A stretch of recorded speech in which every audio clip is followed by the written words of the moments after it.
Welcome to our 35th episode of 6 on 6, and today we're going to be recapping most of the major regions, their group stages, and even for some playoff results. Because obviously the point of 6 on 6 is that we are relatively, focused on esports, but there are other topics to be discussed, and one that is the elephant in the room when it comes to Rainbow Six Siege, that look of horror, Fet, is absolutely correct, is cheating. Cheating has been an issue that has plagued every video game, basically since the dawn of mankind, whether it's, or the dawn of video games, let's be honest here. Whether it's you simply screen peeking against your little sibling or your friends at a sleepover or something along those lines, to you using map hack in something like Diablo, or to full-blown aimbot and rage botting, etc. In other video games, cheating is quite prevalent. And what started as just a fun way to grief or maybe get a leg up on your competitors and make them rage has now grown into a multi-million-dollar industry. To the point, actually, that major game studios have now started taking these cheat manufacturers to court. For good reason, too. If you only have limited time, or maybe you have all the time in the world, you don't necessarily want to be queuing into a game that is infested with people who have an unnatural ability that you simply cannot match. Rainbow Six Siege X is free to play. Siege was not, and there were still obviously issues with cheating, but Fet, with Siege X, it seems like cheating has only continued to get worse, and despite Ubisoft's best attempts, it's not really improving. But this last week, we see a few tweets from people that give us cause for concern. It appears, we're not witch hunting here, but it appears that cheating might even be making its way into amateur esports and competitions in Siege. Obviously, as a former coach, I'm sure you have some thoughts about that. Yeah, it's a huge problem. So basically, a recent tweet has surfaced about this player, basically in the T3, T2 scene of, if you don't know what that means, basically T1 is Pro League, T2 is Challenger League, Element, T3 is all the amateur leagues, T4 is all the really bad amateur leagues, right? If you want to put that tweet up on the screen, here are the clips that were surfaced that made a lot of suspicion. Now, this is a huge issue. I don't want to target anyone specific. I want to make my intentions very clear. I don't want to target or witch hunt people or make that about what the video is about. I want to make it about the health of the scene, because overall, the thematically speaking, the current state we're in is what, how Siege is doing. And I think Siege is not doing that well, especially if the pro circuit is being invaded by cheaters, right? I think there was kind of an evolution of cheaters where you would only find them in rank, but you would be able to escape to play comp to avoid those cheaters, right? You would escape to play 10-man to avoid those cheaters. Unfortunately, they would... No Chick-fil-A now. I'm speaking. Sorry, I love you. Anyways, we are not stealth dropping a new sponsor, by the way. That was not Fet's way to shepherd in a sponsorship to a chicken fast food restaurant. He's just very hungry. I'm very hungry, and you'll probably see me eat in the middle of this episode, so apologies for that, but I'll mute when that happens. But point being, then they invaded 10-mans. Then you started seeing cheaters in 10-mans, and then you started seeing cheaters in comp. And this is just heartbreaking, because I made one of my most popular videos on my channel, 500,000 views, was during Challenger Series qualifiers. There was a basically blatant cheater in the EU qualifiers that ended up playing against a very good team called Turks, and then he had to get PC checked to figure out that he's cheating. Like, even the clips were blatant, because Moss is just not that good. Listen, all applause to the people that developed Moss. It's been our gold standard for so long, but it doesn't detect anything nowadays. And the fact that someone's Challenger League to Pro League dreams got crushed because there was a cheater in a open Challenger Series quals is heartbreaking to me as a scene. I think of all the people that want to go pro, that want to make their name out there, you shouldn't have to go into a Challenger League quals being paranoid of cheaters. That's the biggest issue for me at this point. We need a tool that is better than that, right? So that's what I want to open with. I don't want to go after I want to talk about this guy later beyond all that. I want your opinion on this, Parker. My issue is that Moss, 1, is not good enough, and 2, requires a protest to be gone through. At that point already, there's a big filter with which Moss creates, because you have to create a protest, because now you have to submit your pride to say the guy that just beat me, I think he's cheating. And that stops a lot of people from making said accusations.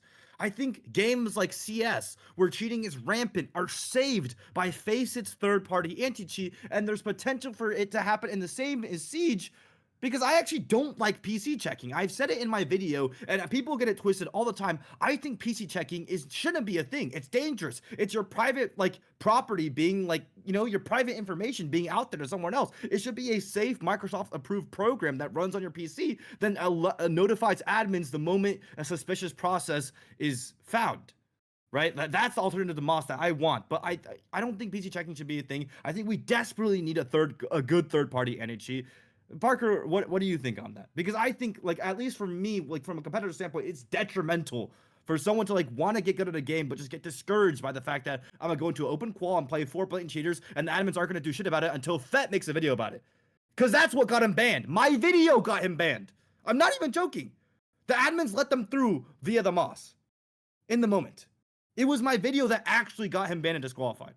So there you have it. Yeah, I mean, I think this is a problem and a broader discussion in other esports outside of just Siege 2, right? I mean, there are other pro scenes that have been rocked by cheating. There are other pro scenes that have been rocked by issues, whether it be people being toxic or smurfing or God knows what behind the scenes, then obviously issues in the actual games themselves. And it's funny because if you talk to some of the guys who've been around for a long time, esports is not terribly old.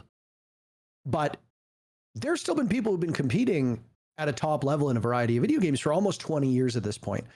If you talk to them, they will tell you stories about how there are boutique cheat manufacturers who will create undetectable, untraceable cheats for 1 or 2 players that they will spend $10,000 to $20,000 on for a single event. And then they win that event and they recoup all that money, of course, because they get their prize money. But they only use it once. It's for just the event, and that's it. And this is something that, by the way, that story did not involve Rainbow Six Siege. It was told to me by a member of another org years and years and years ago about the suspicions that people had. When you don't have a proper working anti-cheat, it's not just about cheating, because there's a lot of blatant cheating that happens, whether you have kernel level anti-cheat, whether you have the best products, whether you have the best software, etc. One of the things that I think is often ignored is the level of distrust and suspicion. I can speak from a little bit of experience here. I know that people joke about this because I think it still says it in my Twitch channel. Fed has gone to get his food. Is that when I used to play Call of Duty Modern Warfare 2, it was on PC. Call of Duty had no anti-cheat. And Modern Warfare 2, this is the old Modern Warfare 2, the one that came out in 2009, not the one that came out a couple years ago.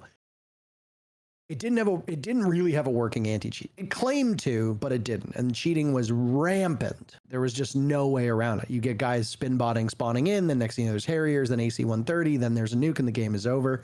And unless you find a new lobby, that's just the way it goes. That Modern Warfare 2 as well was the first Call of Duty to not have community servers, which was in and of itself a huge firestorm in the community. And it spawned that really funny picture if people remember where it's like, let's boycott Modern Warfare 2. And then it shows a photo the day after it came out and half the people in the group are playing it. And it's like, he didn't even boycott it. But I remember when we would scrim teams, and we only played at a semi-professional level. I mean, we played in top leagues, but we weren't the best in the world. It was very challenging to find good scrim partners because somebody who you'd never heard of would suddenly just dominate a game and kill you and would be all over the place. And you'd have to ask the question, is this person legit? Also think about from a recruitment standpoint. If you've got a team of 5 people and one guy suddenly drops out and now you need to find a 5th player and you're going to start trialing people from other teams, what if they're cheating? What if you just go to a pug stack and you start finding regular players and suddenly some person is just running over your whole team and you're like, wow, this person's good. Let's give them a tryout. What if they're cheating? You don't know, right? This is an issue that plagues every single game, or not every single game, but most games. And it really is a shame. And as I said in the leadoff here, it doesn't just ruin the game. It costs these developers money, and I'm glad that they're starting to fight it. As for us, MOS has never been the best. Look at how many people claim to not know how Moss works involving the whole Shaiko banning situation. There are people who look at it and go, the guy is cheating 1,000%. And for the record, I have no desire whatsoever to revisit this was Shaiko cheating conversation. It is buried. It is done, whether he was, whether he wasn't. At this point, I don't care what you think. You don't care what I think. Pengu and Shaiko have made up. Everybody who called Shaiko out has seemingly patched things up. Who cares? Let's move on. I don't want any of you fighting in the comments about this. I don't care what your opinion is. Don't start drama. But the point that I'm trying to make is that there were people who saw those logs from Moss and were like, it's indisputable this guy is cheating.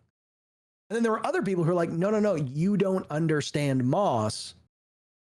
He's definitely not cheating. This is the server, this is the software having a problem. If we can't even trust our own anti-cheat, then cheats have only gotten more sophisticated. In the last, when would have you been banned? 2017? Maybe 2018? That was almost 10 years ago. Cheats have come a long way. And cheating in Rainbow Six was bad then, but there's more people who play it now. It seems like there's more people cheating. And if it's infesting our esport, then that's a huge problem because it has a cascading effect where scrim quality is going to get worse. The ability to play certain teams is going to get worse. You don't know if you're actually doing well because what if you're playing up against somebody who might be using something that you've never heard of before? Who do you know how to trust? It's bad. And I watched a lot of those clips, by the way. And obviously I'm never going to come out and say obviously this person's cheating, but you look at a lot of those and you go,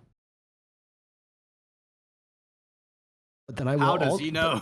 But then I will also play devil's advocate here and say, did people not say that about Bolo a lot in the early days? Yeah. So I will caution people, do not rush to judgment here, but I do think it is something that we need to discuss, which is why we are discussing it. Yeah.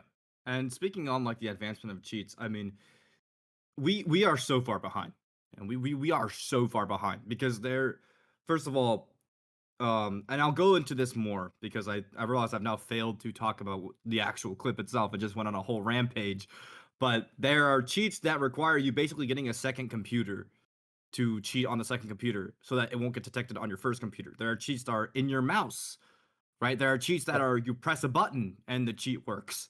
There are cheats where you pass your crosshair over someone and it'll lock onto them through a wall, but it won't show anything on your monitor. So having a camera pointed at your monitor won't do anything for game days. That's a solution people have done, but I'm going to be real. These solutions all have been outperformed by how sophisticated these cheats are these days. But point being, right, this clip got everyone up in arms. This clip was really, really dramatic. And this clip ended up getting a meeting between a PC checker and the player. Now, once again, I advise against PC checking. I didn't call for it to happen, but it has already happened. And I've spoken to everyone. And what made me want to speak of it was a particular fork roads in the investigation. Okay? Because once again, I do not want to witch hunt against this player. If you just go out there to be a dick at this player, reconsider yourself, right? That's not the whole point of this. The point of this is the health of the game. The reason I want to talk about this is because I feel like the decision made by the team and the player involved, at least from what I've heard, it might be completely false and all lies, was very unhealthy and corruption-based, okay? The investigation happened. They had to go through their PC because, nowadays we can't trust Moss, we can't trust the game, we have to conclusively try to find something.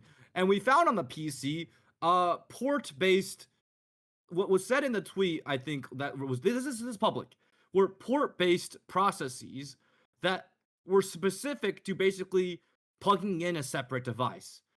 These processes are not found in any of the typical devices you would plug into your PC. Not printers, not modems, not routers, maybe a monitor, like an off-brand monitor, but it's a Chinese, USB something. I'm not too familiar with it. That's only specific and very popular among a cheat. Should I say it?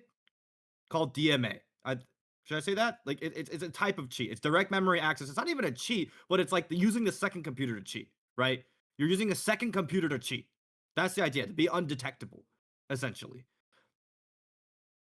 At this point, didn't they say something about that with Shaiko as well? Wasn't that part of the argument that he was using TeamViewer or something, and people thought that he was using TeamViewer to access another PC or something that would be like that. crazy if that was it, but I heavily doubt. I can't honestly. Remember There's been so many accusations against like European players. Like, I mean, obviously VP, who we'll be talking about later today, when they were known as Team Empire, got a ton of them. Whether it was Shaiko or whether it was Joystick or Shockwave. Obviously, Aces had a lot of cheating reports, and then ended up getting banned for cheating. Well, he got banned because he was accused of cheating, and then when he tried to, he couldn't exonerate himself under circumstances, and now, you know, yeah. So it's like, for whatever reason, it seems like it's all European players. I genuinely don't know why it seems to happen so much in Europe. Why these players keep getting accusated. The fork roads that happened was that all the guy had to do, because basically the processes were showing that he had 2 monitors plugged in. The Moss showed only 1 monitor. All the guy had to do was plug in the second monitor that he had. The process lights up. He's clear. He's good. There's really not much else you could say against him. There was like one driver that like is on a chip that is not found in any monitors or any printers or anything. I won't say the name of the chip so that if he is cheating, he'll be able to get away with just buying that chip and plugging it in and calling it a day, right? But point being, the team then from what he said, because I messaged the guy because I want to get both sides and I want to actually get to the truth. I don't want to fucking go out there and make a viral video off this guy. I want to get the truth. Okay, I messaged a guy. Apparently, the team pressured him to stop the investigation past this point where he would have gotten his monitor back from his friend, who he said he gave to his friend, plugged it in, lights up the process, and he's cleared. To me, that is when I decided I wanted to speak on this. Because that is corruption. I don't think they had the right mind in their heads. What the fuck are you thinking? What does that look like to the world? You're telling me there's a fork road where it's inconclusive, but there's hints of DMA, but on the other hand, you could have cleared yourself, and then you pressured your player, hey, we don't want anything else getting out there, because then that's going to make you really look like a cheater, and we then can't really play with you. So if we want to keep playing with you, you have to stop going through this investigation. What the fuck? I'm actually not angry at the player anymore. I'm angry at their teammates. Those 4 motherfuckers should never be allowed in any league ever again. What the fuck is that line of thought? Stop looking like a cheater. If you look more like a cheater, we won't be able to play with you anymore. So if you really want to play with us, stop the investigation. What are you thinking? So that's why I want to talk about it. I know I derailed the esports conversation and the podcast for this, but that is like, it is so pertinent that I discourage this kind of behavior from happening. Guys, the reason the 4 players in the original cheater video I made that got 500,000 views, it was 1 cheater on a team and 4 players on said team. That team didn't get banned because those 4 players in that video condemned the guy. They defended him because he was their friend. But then in the end, they were like, what the fuck, you were cheating? What's wrong with you? And they were sad. They were like, wow, I just got betrayed. This guy's been lying to me this whole time. But it's like, the fact that people saw that, they were continued to allow to be played in European circuits after that, right? Like, because of the fact that they were transparent, they allowed the investigation to complete, and they condemned the guy in the end. And they were like, well, we'll be more careful from now on, and it was clear. This is like almost the polar opposite of that, where they're trying to, they're like making it look so much worse for themselves. So that is why I want to speak of it, because I want like a standard to be set. If you're under investigation and you're confident you're not cheating, or you're confident in the fact that even if your teammate's cheating, you don't know and you want to go through the investigation, go through with it, be transparent, right? Let everything happen. And if it's, the truth will come out. I promise you the truth will come out. There's more. I was going to say, wasn't there somebody banned semi-recently? Wasn't it Sweater was like banned or something like that? He got like VAC banned, and he argued it was because of another game or something along those lines. Was it Sweater? I don't keep up to date with this stuff. And Sweater, I apologize if it wasn't you, by the way. I mean, either way, you protested your innocence. That's fine. Whatever. But I think that, you know, when you're not a cheater and you get called cheating, it's flattering, because people assume that you have to use something to attain the skill that you currently possess. It's a compliment in the end. But most of the pros don't see it that way. Most of the pros see it as an insult. because they are good enough. They know they are good enough. If they get called a cheater, it's a hit to their pride because people don't actually believe that they're capable of pulling that off. For a spud like me, if I get called a cheater in a video game, I'm like, hell yeah, dude. Look at how good I am. I'm fucking sick. People think I'm cheating.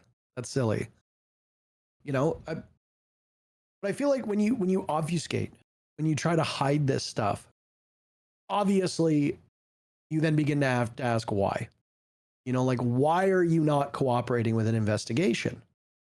If you really are innocent, and this, for the record, this doesn't transcend everything, because obviously if you speak to a lawyer in most criminal investigations, the first thing a lawyer will say is don't cooperate. But if you're somebody like me, I have no cheats installed on my PC. I have no cheats installed on any software, on any console, on anything, and nothing, period. If I was playing in a competition and somebody's like, that Intero guy's definitely cheating, I'd be like, you're welcome to look. Go ahead and look. Like, I don't want you to. I don't want to open my PC up to everybody because it's got sensitive banking information on it. It's got tax information on it. It's got private messages with my friends, and like, it's got work stuff on it. It's got stuff that's under NDA. Like, obviously you don't want to open the world to that. But I would fear zero of them finding any cheating software, because none is on my computer unless somehow it's been installed without my knowledge and I'm not using it, so it doesn't matter. But like, I would be like, yeah, sure, like whatever, I'm compliant. Obviously we shouldn't have to get to that point. Like, people shouldn't be put in that position, but people also shouldn't be cheating, and they are. So it's just like, I don't even know what the best way to approach it is, because I could understand people in low-level leagues cheating, right? Tristan, for a long period of time, was speculated to have been cheating, and that's why he never plays at a pro level. He does really, really well. He crushes it at a T2 level, but then people are like, well, he never goes up to T1. He never goes up to T1. Why is that? Well, there's greater scrutiny. Maybe if you play on LAN, if you're a cheater and you play on LAN and you can't bring your cheats with you, there's going to be a marked difference in how you perform, right? The Tristan situation, for the record, is pretty wild, and it's something that maybe we'll revisit on a future podcast, because I don't know anything about the guy. I honestly don't know if I've ever talked to him. I might have crossed paths with him once or twice, but from the videos I've watched, I'm like, damn, this guy's really good. But then there's always some weird cloud hanging over him. I don't know if it's, I can't remember who it was a while back, said that he was in like witness protection, which, by the way, I hope is not true, because that's a joke. I figured it was a joke. I think it was Fish who said it, right? Like, yes. It's like, if this dude's in witness protection and you just blew his cover up, like, maybe don't do that. But like, I can understand why somebody at a lower level would want to cheat to make a name for themselves. Maybe somebody is genuinely really, really good. Maybe you are already a top 500 player, but you cheat just to give yourself a little bit of a greater edge. You start to get noticed, you stop cheating, and now you can compete against the best of the best, and you've proven it. You've made it up there. Like, yeah, obviously you've done it under, you have ill-gotten gains. You didn't deserve that tryout. You pulled the wool over everybody's eyes, and obviously it's a scumbag thing. I don't think anybody should be cheating, period. But I can understand, I wouldn't do it myself, but I can understand why somebody would feel the allure of that. I mean, hell, I can understand the allure of anybody choosing to cheat in game, because it's like, you are better than somebody else. That is fun for some people. I can understand it. I think it's stupid. The only time I've ever cheated in a video game in my entire life was I used to run map hack in Diablo 2. That was it. Like, for me, I've never really understood it, and I've never tried. I've never looked for any of it, none of that stuff. But I can get why younger guys feel like they need an edge. Look at how many people juice in traditional sports. That's absolutely cheating. People who are on drugs, people who are taking like HGH, people who are doing all sorts of things to give themselves a leg up over their opponents. And that's because the margin between you and the person ahead of you is so razor thin that even the tiniest thing helps, right? People want to win. They want to succeed. They will do whatever it takes to get there. And whether it's traditional sports or esports, people are going to cheat. Frankly, I'm more surprised with how little actual bona fide cheating scandals Rainbow Six has had at a tier 1 level. Maybe there are people who are closet cheating, maybe there aren't. Who knows?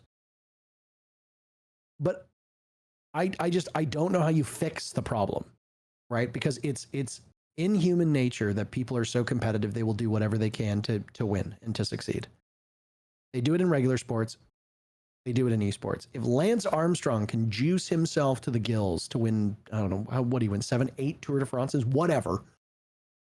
Supposedly one of the greatest cyclists who's ever cycled. And it turns out he was a huge fucking phony. Every single, what's the number? It's like every single record holder of the 100 meters, except for Usain Bolt, has been popped for juicing. That's Jesus. All of the guys at the top. Like, if the people who are the best in the world can do this in real sports, then of course they're going to do it in esports. There are less guidelines and less ways to get caught in esports than there are in regular life. So of course these people are going to do it. I actually see this as an issue that's only going to worsen. I don't know if you agree with that, but it would not shock me if we see this problem continue to bubble to the surface and eventually boil over. Yeah. I have, like, in my head, there's two solutions. One is the development of a third-party anti-cheat. Like, I think that's just, it needs to happen, and T3 leagues need to be willing to test it. It needs to be the testing ground in T3 leagues on whether or not, you know, it works, one, and two, it's safe, right? Like, I think mandate it, try to get that pushed and going, because right now there's just nothing. There's nada, right? Nada for quals on whether or not. I think you should go into quals with a slight confidence that this third-party anti-cheat is going to at least subvert like 95% of the cheaters, right? Two, actually, I think, is impactful pieces like this that we're making right now today, you know, and an attitude of encouraging change, right? Like, demonizing, yes, I do demonize cheaters because I fucking hate them, but at the same time, if I ever get into a call with them, I'm just like, make better life choices. ACs, for example, was, I think, banned for cheating. Isn't his name just Aces? Aces, yes. If you see that guy's Twitter account now, it is rancid, right? Like, it is, I've heard things, I haven't seen it because I didn't follow him, but I've just, it's like a lot of bad things, right? I have no idea. Yeah, he's very bigoted. He's a very bigoted guy. Point being, cheating by nature makes you a pathological liar. Because then you have to now lie to your teammates around you. You need to lie to your friends around you. You need to constantly uphold this lie and mask. That slippery slope of being a pathological liar indisputably makes you a bad person. Like every single cheater that you've ever seen, when their true colors show, it's so clearly obvious. Like, they're racist, they're homophobic, they're bad. You know, they usually never succeed in any scope of life, right? Like, at least in like the game cheaters. I know you just named off a bunch of athletes, but the game cheaters that I've met, like, they're all losers, right? They're all genuine losers.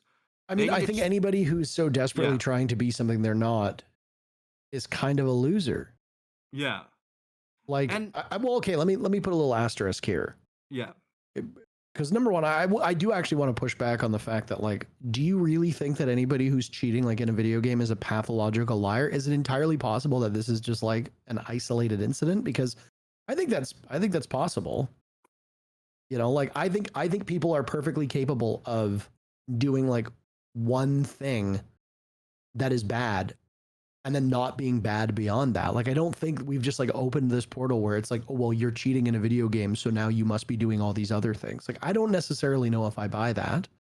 But what I was going to say is that, to the point, I don't think anybody who's trying to be somebody else is a loser, like, just across the board. I think people who are trying to make themselves seem like cooler and better and bigger and more successful and all this shit, I think that is loser energy. Because it's like, be comfortable with who you are, represent your successes and, you know, your strengths appropriately. You don't need to, you don't need to pump up your chest and big up yourself. You can just acknowledge that you are good at some things and you don't need to pretend to be somebody or something you're not. I think that's kind of, that obviously is from a deep place of insecurity. But I think that's, like, people like cheaters in particular, like, they're losers because they are selling you a lie, but pretending that they're not. Yeah. I mean, I disagree with that because I'm talking about, like, people who try to bring cheats into the pro circuit in particular. And I really encourage you to watch that cheater video that I posted. It's like how I expose the biggest. You want me to watch your content? Yes, I that video. Don't watch any of the other ones because they're all slop. Watch that one.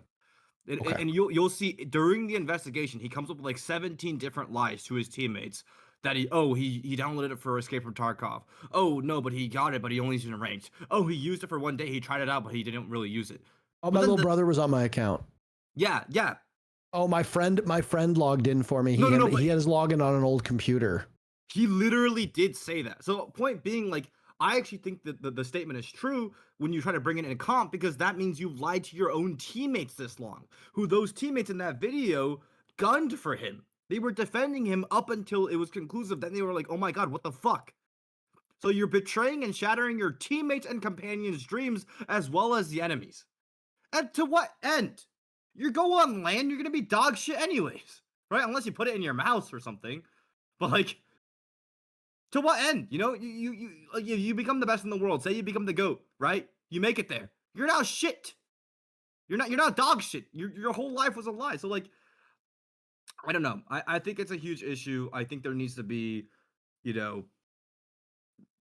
development of anti-cheat. One of the stupidest things that came out of that video, which I will address at some point later, was that a lot of people started coming to me and be like, hey, the PC checker you had in that video, right, is known for doing shady things. And when I looked into it, all the shady rumors about the PC checker I had in the video. Now, I'm not saying he doesn't do those shady things. I'm just saying the rumors that the people that were all saying that to me were cheaters. And people associated with cheaters, and people that got bribed by cheaters, and people that have evidence of them doctoring screenshots and doxing people and just being in that community in general. My point is, like, number one, if you're gonna tell me to not believe this guy and believe this other guy, why can't I do the same to you? It's like the pot calling the kettle black, right? Number two, you guys are doing everything except for just making a fucking proper anti-cheat. Like, all this drama, all this bullshit, because like it's a PC checker war. Like, basically they had some drama, they have dirt on each other, they're shit talking together. The other person bribes cheaters, gets bribes from cheaters. The others with this, that. We're doing everything but making a third party anti-cheat. That's the issue, right? And I want that so badly to start, like, someone start fucking working on it. Someone start making anything, because it's bad. Like, it's not good that we're going into there with so much paranoia and so much uncertainty, right? Yeah, I mean, that's really it. I just wanted to spread the word. I wanted to talk about this on this podcast, just because I just wanted there to be some sort of push. I think it's so important for the health of the game for you to be able to approach, you know, FACEITs or 10-mans or an open qualifier and not have to be paranoid about everyone and their mom's cheating, because that's what it feels like. It's like every single day it feels like more and more. There was another EU T2 cheater literally caught blatantly called Nexus. And there's a player called Nexus, so it's not that player called Nexus, it's an EU Nexus that was caught in another tier 2 qualifier, like one of the nationals qualifiers, blatantly cheating by a PC check. And I don't think PC check should be a thing. I think they're frankly overly invasive, but sadly, what the fuck? Why? What are you hiding? Yeah. Sadly, what the fuck else do we have? You shouldn't believe in curtains if, you know, you live an open life. People should be able to look into your house whenever they want. You're right. Come look into my house. The windows are open. Yeah. Don't actually say that. Some freak will try that. That's not a real invitation. Also, we are just a little over half hour in, and if anybody's noticed, Fettuccine has a new microphone. He's presently muted because he's eating, but he has a new microphone. So he might sound a little better for you audio crowd. You are all complaining so much, and we were able to get him a microphone because of producer David. That's right. Producer David made this happen. Thank you once again. It's time for our weekly thank you, producer David. So again, in the comments, call to action, please. Thank you, producer David. We're getting very close to the Lamborghini. We're almost there, folks, but we're not quite there yet. We need your power. We need your help. We need, by the grace of God, you to thank him enough in the comments so that he can get a Lamborghini. The one thing about that I want to go back to, just on my point about the suspicion, is that there are obviously ways to try to combat this, right? Like there's like a trusted system where it's like you tie your whole ID to it, which, you know, I put on my political hat for a second, even though a couple people in the comments didn't like that. Unfortunately, there is a rising movement on the internet from a bunch of governments to tie safety and security online with your real identity. And that is obviously a massive invasion of your privacy, right? Like I have not, and I do not believe, I have never believed this, and I do not believe this now, that you should have to put your whole real identity into the internet just to use your internet. You know, like I think anonymity is of critical importance for a number of reasons. And I think giving that up in the name of security, or in this instance, you know, giving up your identity and giving up all this stuff to prove you're not cheating, I think is ridiculous. It is insanely sad and insane in general that we have been put into this position in the first place. But at the end of the day, I think your ability to have privacy and have people respect that privacy is paramount. And I think that people should be able to use the internet without having to tie their identity to it and get tracked everywhere. Now, obviously, it feels like, unfortunately, we've lost a lot of that fight. But it's like, it sucks that people are coming up with solutions to cheating, and they're like, well, you know, just plug in your real phone number. We'll just, you know, upload a government ID, you know, that sort of stuff. I think that is a sinister and nefarious decision and outcome and conclusion, and I don't like any of it, and I don't think we should have to do this. But one thing that we have seen steadily pick up, and we've seen it tried in Rainbow Six a bunch to middling success, we've seen it tried to greater success in other games, providing there's enough players, is like a well-run player hub.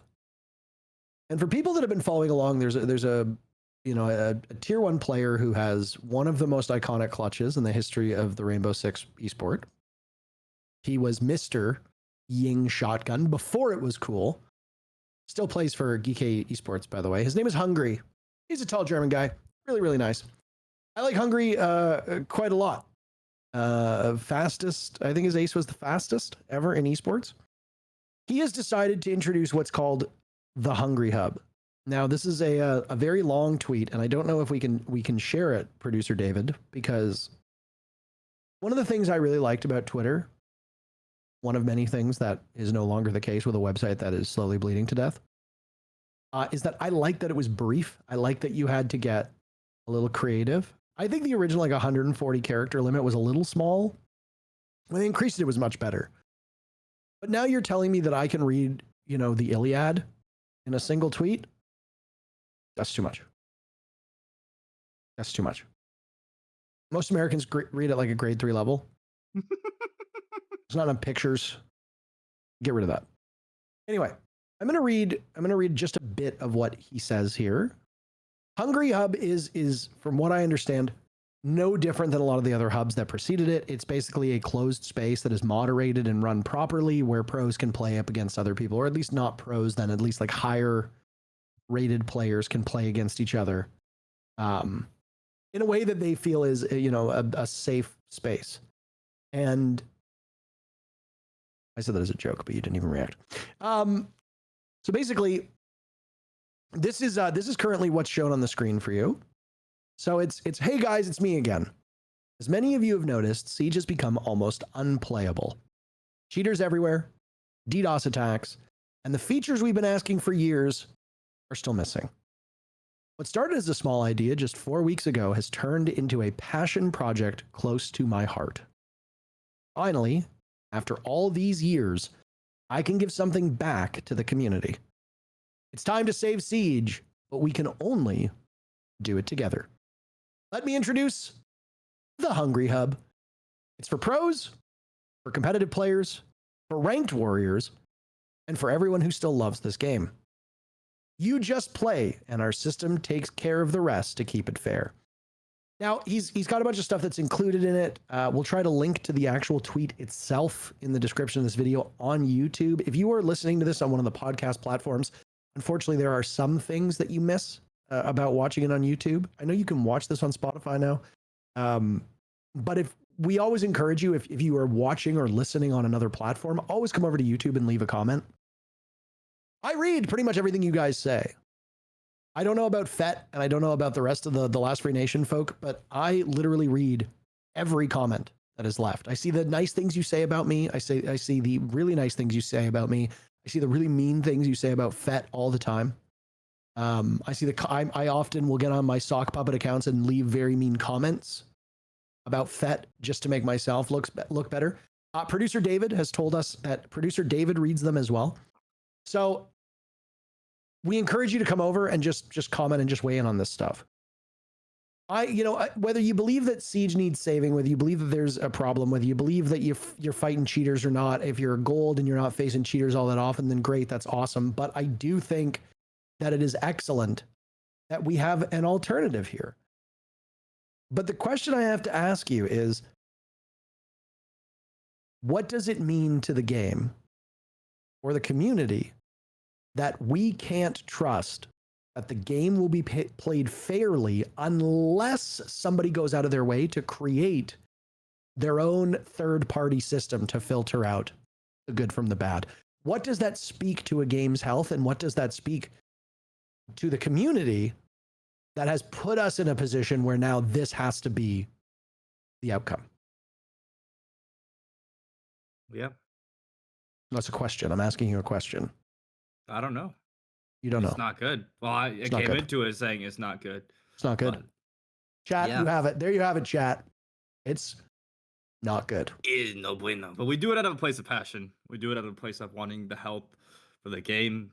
I think the esports, although it doesn't seem like a lot of the game, I think that circuit that leads to the esport is a very, very big portion of the game. And ultimately, the pinnacle, right? If you're talking about you want to play rank to hit a higher rank, then obviously this doesn't apply to everyone, but down the road, somewhere along that lines of I want to be the best is becoming a world champion, right?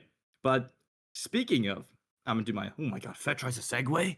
Speaking of the health of the game, I don't want to, this was a topic that I wanted to suggest bringing up. So thank you, Parker, for letting me bring it up. But I didn't even know I did anything, but you know what? Go me. I no longer wanted to be talking about all the cheetah stuff because I'm sure everyone's tired of it. Speaking of the health of the game, there was a tweet made by a professional player who unfortunately I believe was relegated, right? Yes? Yeah. Yes. Yeah. That doesn't know his facts. Pro coach, by the way. But yes, this professional player was relegated. He's on a team that plays in Pro League without organization. That means he plays without financial backing. He is not paid month to month. But he was in a bit of a tragic situation. Now, if you'll pull that tweet up. Would you like me to read it in my Mr. Reader voice? I would stutter too much. So yes, please. I don't think that's true though. You did just eat fast food, so you might be a little burpy. Maybe you're a little burpy baby. Maybe you are. That's a horrible face. Okay. The player that he's referencing, by the way, is Bino. Bino is the IGL team captain of Standby. For people that have followed any NA League casts over the last two stages, we have made it abundantly clear, at least Jesse and I have, I can't speak to the other duos. We have made it abundantly clear that this team was basically dropped at the last minute by Luminosity. This is not the first time that Luminosity has done this to a team. Certainly not the first time they've done it to a team in North America in our esport. And I have gotten into it with people from Luminosity on Twitter. It is one of the few times that I have actually stepped out of my comfort zone, which I guess comfort zone is not the real word here. I have a couple rules that, well, I guess I don't really use social media anymore. But when I did, I had a couple rules. And one of them was don't get into fights with orgs. That was twofold. Number one, because you don't want to be in the orgs, bad books because they send you free stuff. I love free stuff. I'm very easy to buy. My integrity's for sale. You send me a shirt. I love you. Space Station, you sent me an ugly Christmas sweater. I could never be mad at you. OXG sent me a beach towel. Still use it. Like I said, I'm for sale, man. I'm easy to please. And Chick-fil-A sends me a cookie like that. I don't even care that they donate to anti-gay causes. I'll love you. I'll love you. That's how easy it is. You can purchase me. Simple cookie. Simple cookie. That's it. I'm up for sale. Parker has transactional value. I'm just kidding, by the way. I do not want to be sponsored by Chick-fil-A. Just in case anybody's curious. It was all a joke. But But no, about this is that I usually put in a pretty hard line rule where you don't fight with the orgs, because it's not actually because you want the orgs to like you. That was all a bit. It was because the orgs, whether we like it or not, are integral for our esport to succeed. And I know that a lot of esports orgs are predatory, like a lot of companies are predatory. It's not a shock. But esports orgs in particular have a reputation of being, very scummy. But you still don't want to openly get into them because I don't want to lose my job. And there are orgs that have some sway. And it's also just a bad look. Like, why are you fighting with an org? Why are you fighting with anybody on social media? Nobody cares. So anyway, I've gotten into it with the CEO of Luminosity before. I think he was the CEO. I can't actually remember. I'm going to be honest with you. I do not care what his title was. I just was like, you're a liar. You are lying to me right now. Your players are saying that you literally did not tell them this. So either all of your players are lying or you are lying. And I happen to know some of your players well enough to know that I don't think they would lie about that. So, but I do think it is worth noting, back to the cheating issue as well. People lie, for the record. Like, cheaters will lie and be like, I've never cheated before. And then somebody will walk in and be like, yes, you did. Anyway, so the Bino tweet is on screen right now. Luminosity dropped this team at seemingly the last second. I know very little about the background of this. I don't know if they knew this was coming. I don't know if they had an inkling that this was coming. I don't know if it just completely blindsided them. From their reactions on social media, it seems like they were quite distraught and blindsided. But here's the body text of Bino's tweet. Debut year of Pro League wrapped up. Ultimately not the conclusion we wanted, but managed to find some dignity in the end. I'm grateful for the experience and thankful to my teammates and coaches for giving me an opportunity. I've learned so much about becoming a leader and I'll forever be grateful for it. This was by far the most challenging experience I've endured within Siege. Competing in a tier 1 circuit with no org was really tough. I think people often overlook how contrasting the T1 landscape is. Teams are paid severely different salaries, and in our case, nothing at all. Our previous org backed out less than a week before stage 1, leaving us in a precarious position. We've got no backbone to rely on other than ourselves. Everyone's got work or class before practice, and our time together is already limited. Personally, I was working 6 to 7 days a week just to have the opportunity to play. I'm not solely blaming our poor performances on not having an org. Ultimately, we fumbled and played a lot worse than stage 1 with the same problems. However, I hope for the future that the standard gets raised for teams competing in Pro League. Players deserve a fair chance to compete at the highest level, without their salary disappearing 3 days before a stage. Additionally, also not getting taken advantage of by their organizations for unlivable wages, etc. Thank you again to everyone for supporting myself and my teammates. Sorry to let most of you down. Unsure what the future holds, but proud of my guys nonetheless. And then, of course, if you read the comments, you've got a lot of players that are jumping in, basically saying, like, that's rough, supporting them, etc. I suppose some of my questions were answered in here, though, about backbone, or sorry, about backbone. I was reading it about the org dropping out at the last second. But I mean, I don't know what you can do in this situation, right? Because ultimately, it's not up to Ubisoft to pay these players. I think what would be a good idea moving forward, and for the health of your esport, is that in a situation like this, where an org drops out at the last moment, Ubisoft comes forward and says, okay, we will pay you a flat rate per month to compete. Now, obviously, it's not going to match some of these salaries. Some team salaries are thousands of dollars. But I think for the health of their esport, you take some of the profit sharing that you have and some of the revenue that you have, and you move it around. And you understand that, yes, it might cost you tens of thousands of dollars, or maybe less, but it is an incredibly bad look when you have orgless teams competing for no money. I don't know what you think about that, but I think as much, obviously, as we are tight for money as an esport, I think it would be money well spent. Mm-hmm. I want to first off just say, is the income disparity real, and does it affect performance in Pro League? Because I think that's the biggest topic on everyone's heads, right? I think your solution is actually really interesting. I've never thought of that before in my life.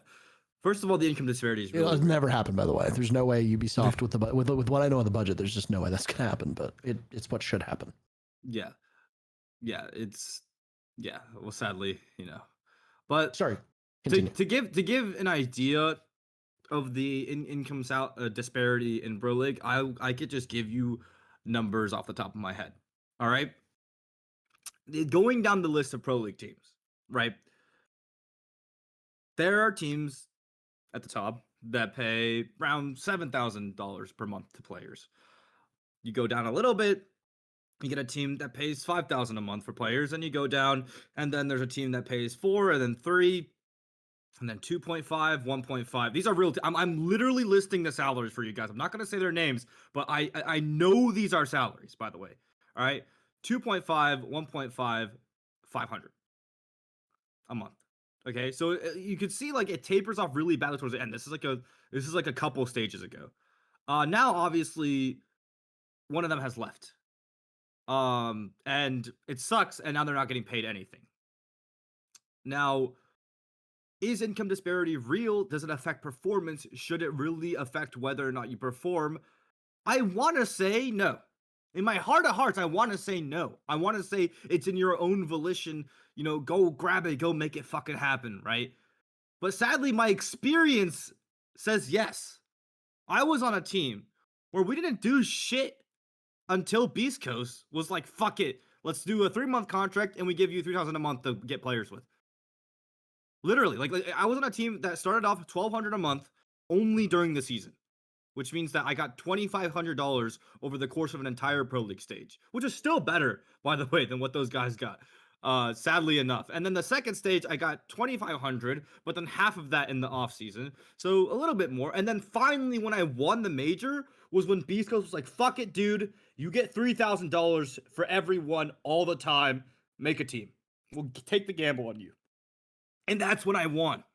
So sadly, through my experience, it's real. It's real. The income disparity is real. It really does affect players, and it's really sad. One thing I will say though is it's kind of tough because it's like, and I'll get more into it once I let you talk first, but previously when Luminosity left, what ended up happening was they ended up kicking all the players out of the league.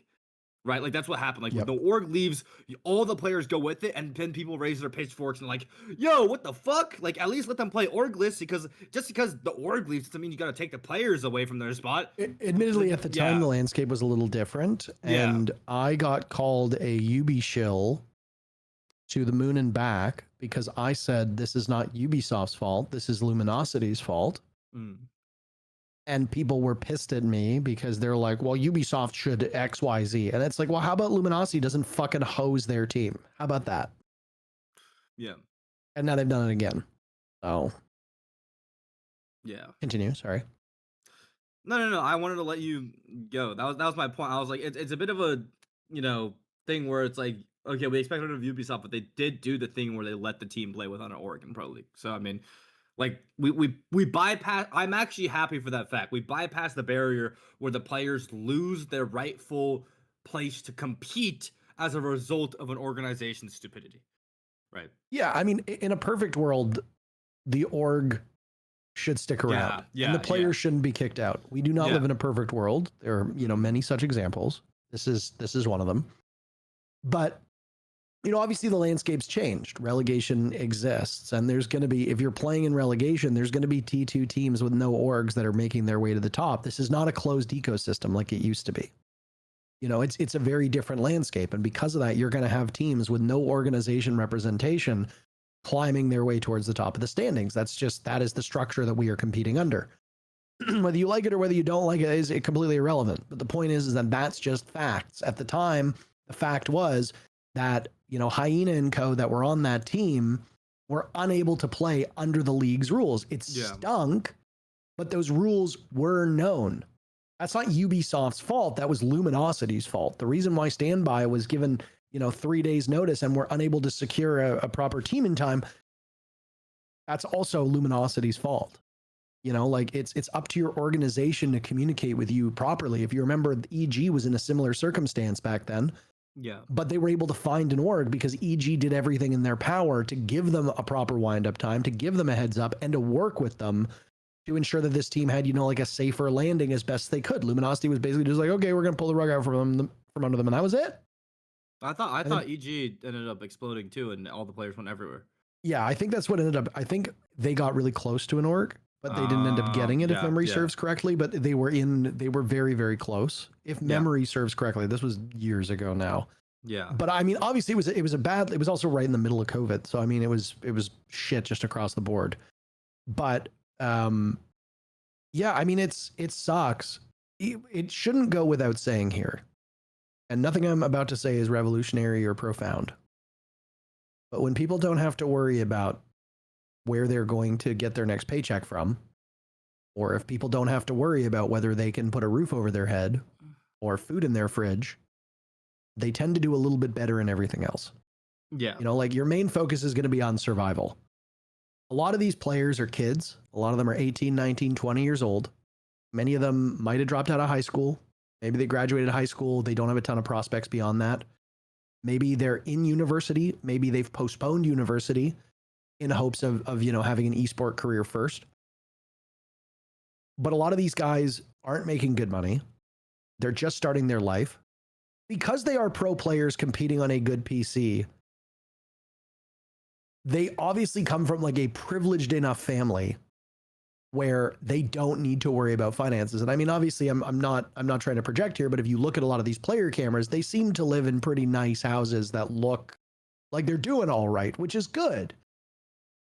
But at the end of the day, if you're living in a team house and you're scrimming and you're there in person with your teammates and you've got a coach or you've got people cooking for you, or, you know, you're doing team building exercises, the cost of that is way more than whatever your monthly salary is.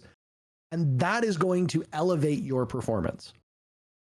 You know, even the difference between if both teams are paid, say, $3,000 a month, but one of them is living like DZ in a compound in Vegas with like a chef and a pool and all that jazz, and the other, they're all spread out all over America. Maybe they haven't even met each other. A lot of teams have not met their teammates until they go to LAN because they live all over the country. Yeah.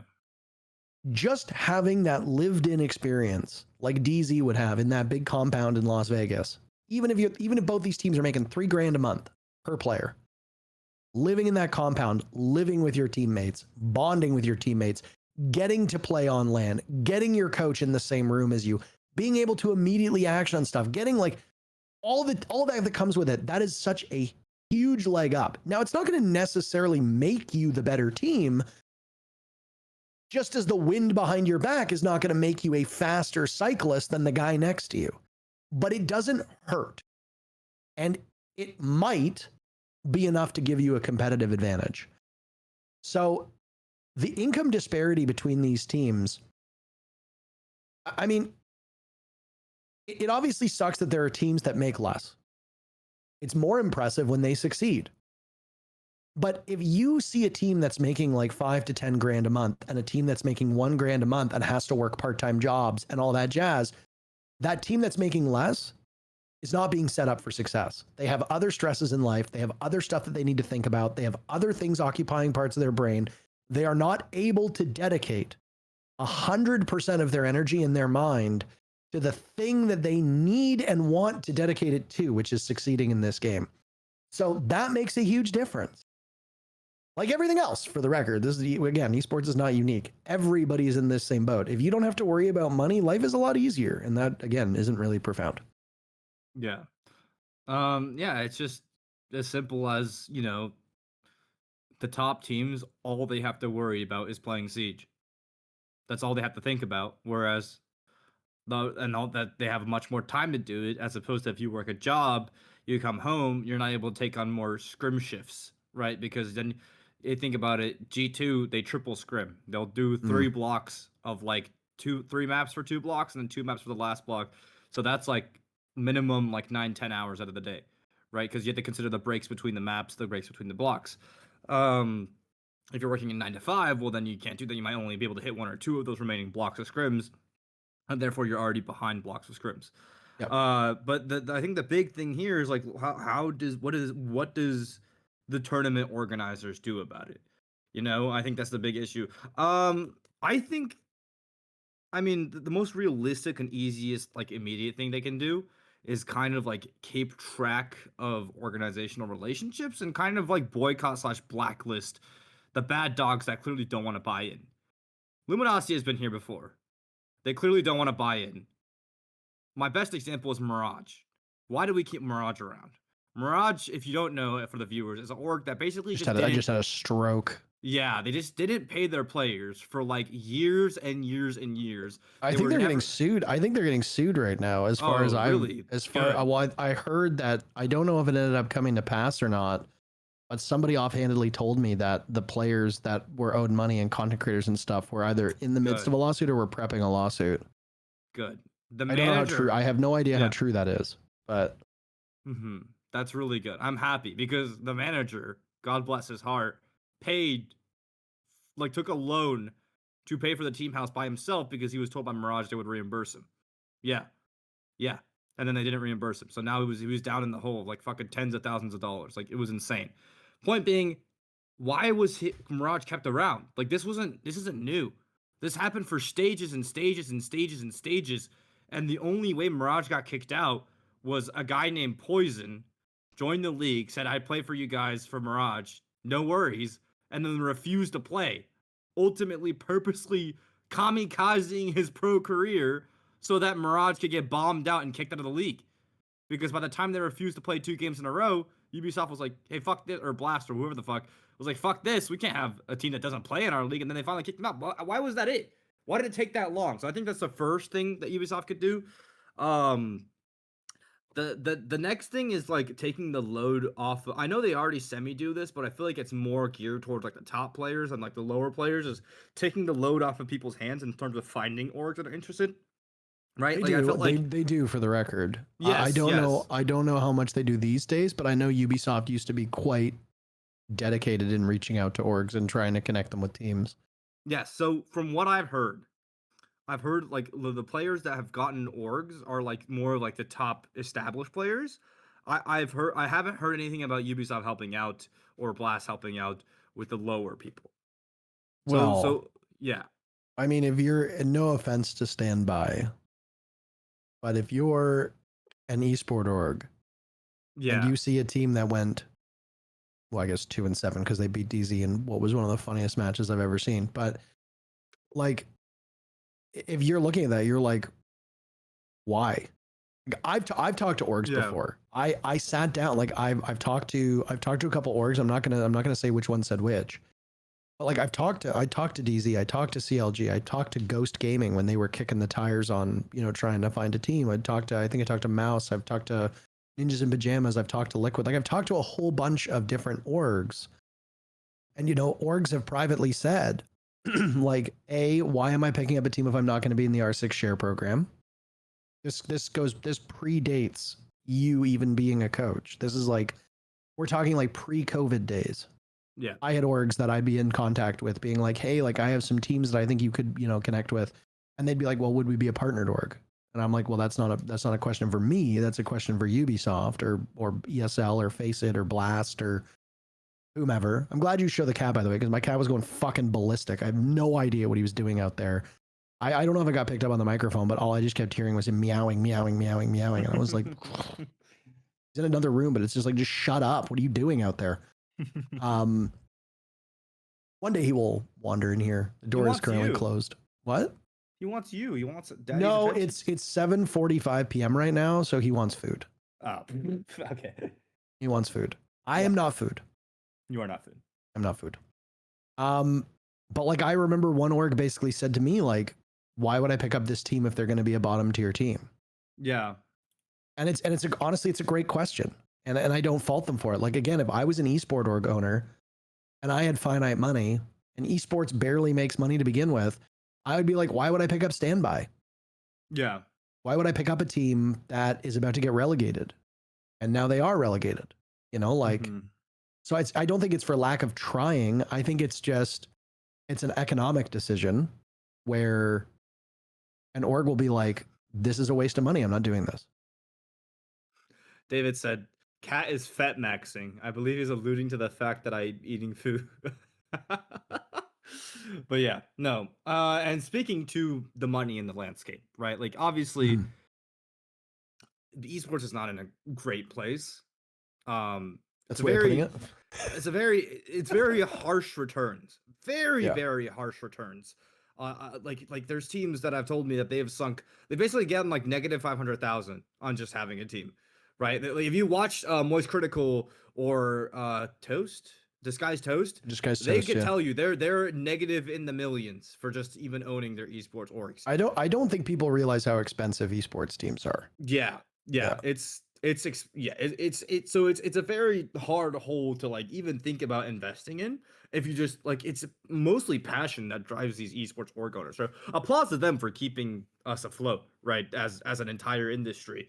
Um, there was a point where there was a stipend in R6, right? There was a point where Ubisoft actually paid orgs hundreds of thousands of dollars per stage, or $100,000 per stage to support their teams and get a house and do the LAN league. That is no longer That was solely because they basically forced all of the teams to move to Vegas. And Yes. the org owners basically were like, we're not moving to Vegas to spend all that money. And they kind of forced Ubisoft to have to spend it. Yeah. Yeah. So that doesn't happen, obviously, because we can't afford a LAN league anymore. So in terms of like realistic solutions to like a lower salary, I don't think that's really realistic to happen. I think if Ubisoft forces a minimum salary in the league, I think a lot of orgs will just leave. Honest to God. So I don't think that's real. Maybe it's if it's like low enough, like 1.5 or 2, maybe some orgs would leave, but I think a lot of orgs would leave, especially in like the Asian regions. Maybe it's region dependent. Well, who knows? Who knows? I Too mean, if I may complicated. interject for a second here, Yeah. the very chair you are sitting on is from an esport org that reportedly made a big decision, or part of their big decision to go to APAC was because of salary costs. Yeah. Like, you can pick up the best team in Korea and pay them $100 US a month, and they're like, wow, this is a lot of money. Yeah. If you try to pick up the best team in NA for $1,000, the players are going to laugh in your face and walk away. Whether you want to argue that NA is overpaid or Korea is underpaid or whatnot, like, go ahead, argue that in the comments. There's another call to action for all you fine folks out there. But I mean, like, it's no secret. Like, that's a big part of what Fnatic did. Like, they must have. Fnatic picked up that Australian team because they're like, we don't have to pay them as much. This is obviously me speculating. This is not me actually knowing the truth. But it's like, you don't have to pay them much. And you're also pretty much guaranteed to go to every single LAN. There's no losing here, right? Yeah. Like, Said Korean team worked McDonald's during the day. yeah, and that was the thing, right? Like, that old Cloud9 team, like, a couple of them actually worked at McDonald's before coming home to scrim. Yeah. Which is like shameful. Like, what are we doing here? Like, I understand that esports isn't entirely profitable, but like, surely there's enough money to pay the top teams enough to live. Like, surely. Yeah. Maybe not. But I don't know. There's a part of me that refuses to believe it.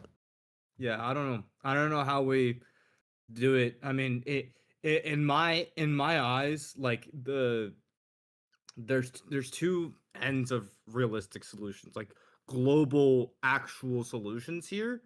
And I'm gonna take a bite at the first one, which is like less controversial, and the second one, which is a big cookie that I think we should talk about because I think it'll be juicy and good. First one is on the org side. I think if you think about what money you put in gets returns, the money you put into paying the players does not get returns other than maybe like winning or losing, but only one person wins every stage in the entire world, right? Mm-hmm. Like one team, right? One entity. So like your chances are low. What money do you put in that gets returns? Content, merch, branding, the brand of your players, right? That's what gets returns. So the money that SSG put into Jinxie to get him a skin, and then I'm assuming his skin in the game would entail a split of that share of revenue, is genius, right? I think for the org side, if you want to become more profitable, the money you invest that gets a return is going to be on the creator side, the content side.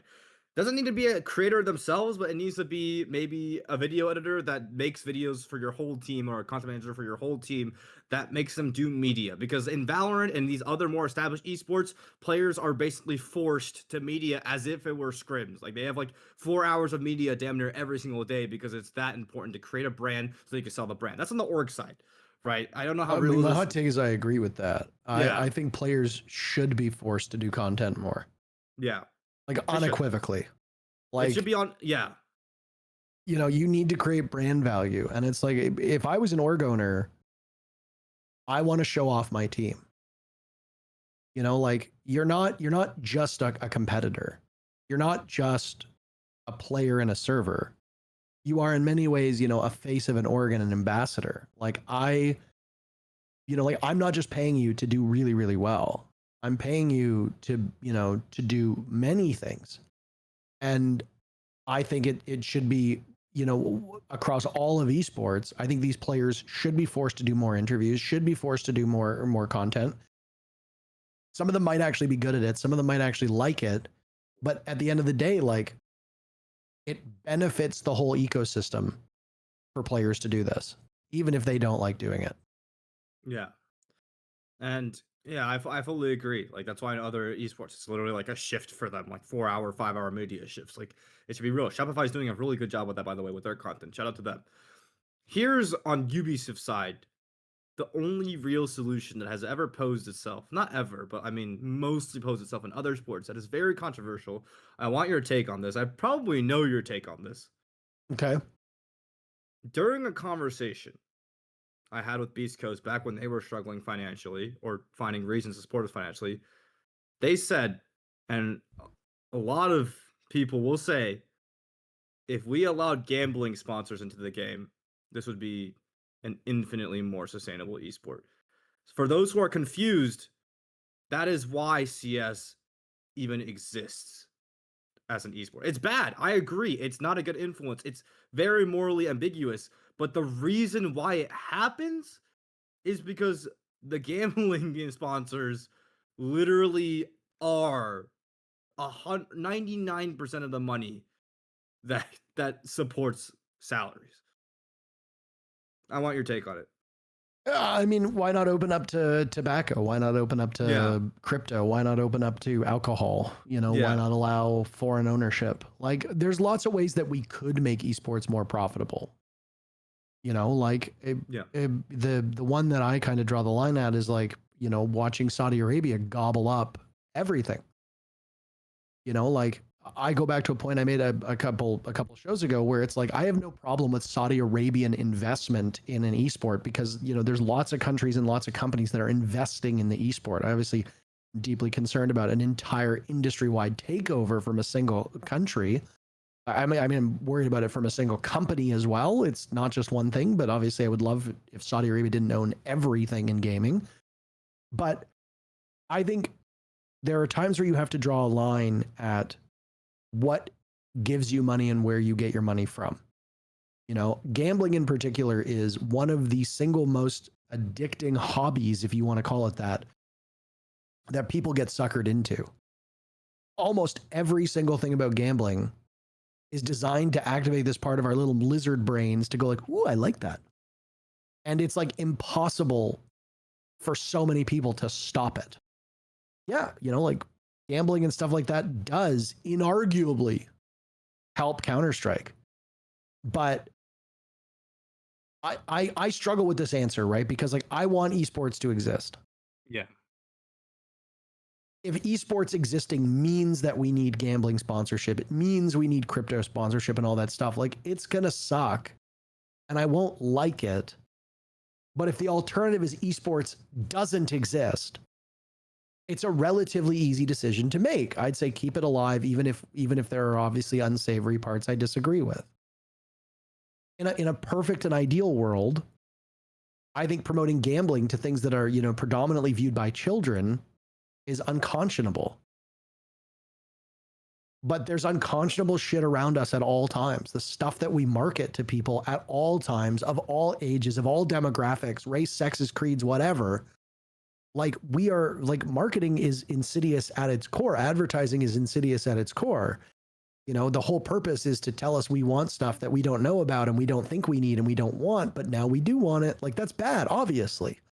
Obviously, some things are worse. Gambling's a little bit worse than, Maybelline telling you that you need this, or, Nike telling you need that. But like, at the same time, we are very quickly approaching the cliff of esports, where it seems like the only way to save it is either foreign investment and foreign control, or partnerships with companies that we don't particularly like. You know what? For all the things that I mentioned, I have no problem with like alcohol and tobacco sponsorships or whatever. Like, I don't really give a shit about that. Same with like vaping, whatever. Like, even crypto. Like, I think crypto is kind of silly. I think NFTs and all that were dumb, but like, whatever. If they want to spend money to keep the esport alive, I don't really care. Gambling's the big one that I draw the line at.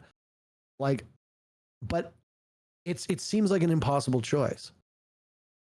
It seems like an impossible choice where it's just like, hey, everything sucks.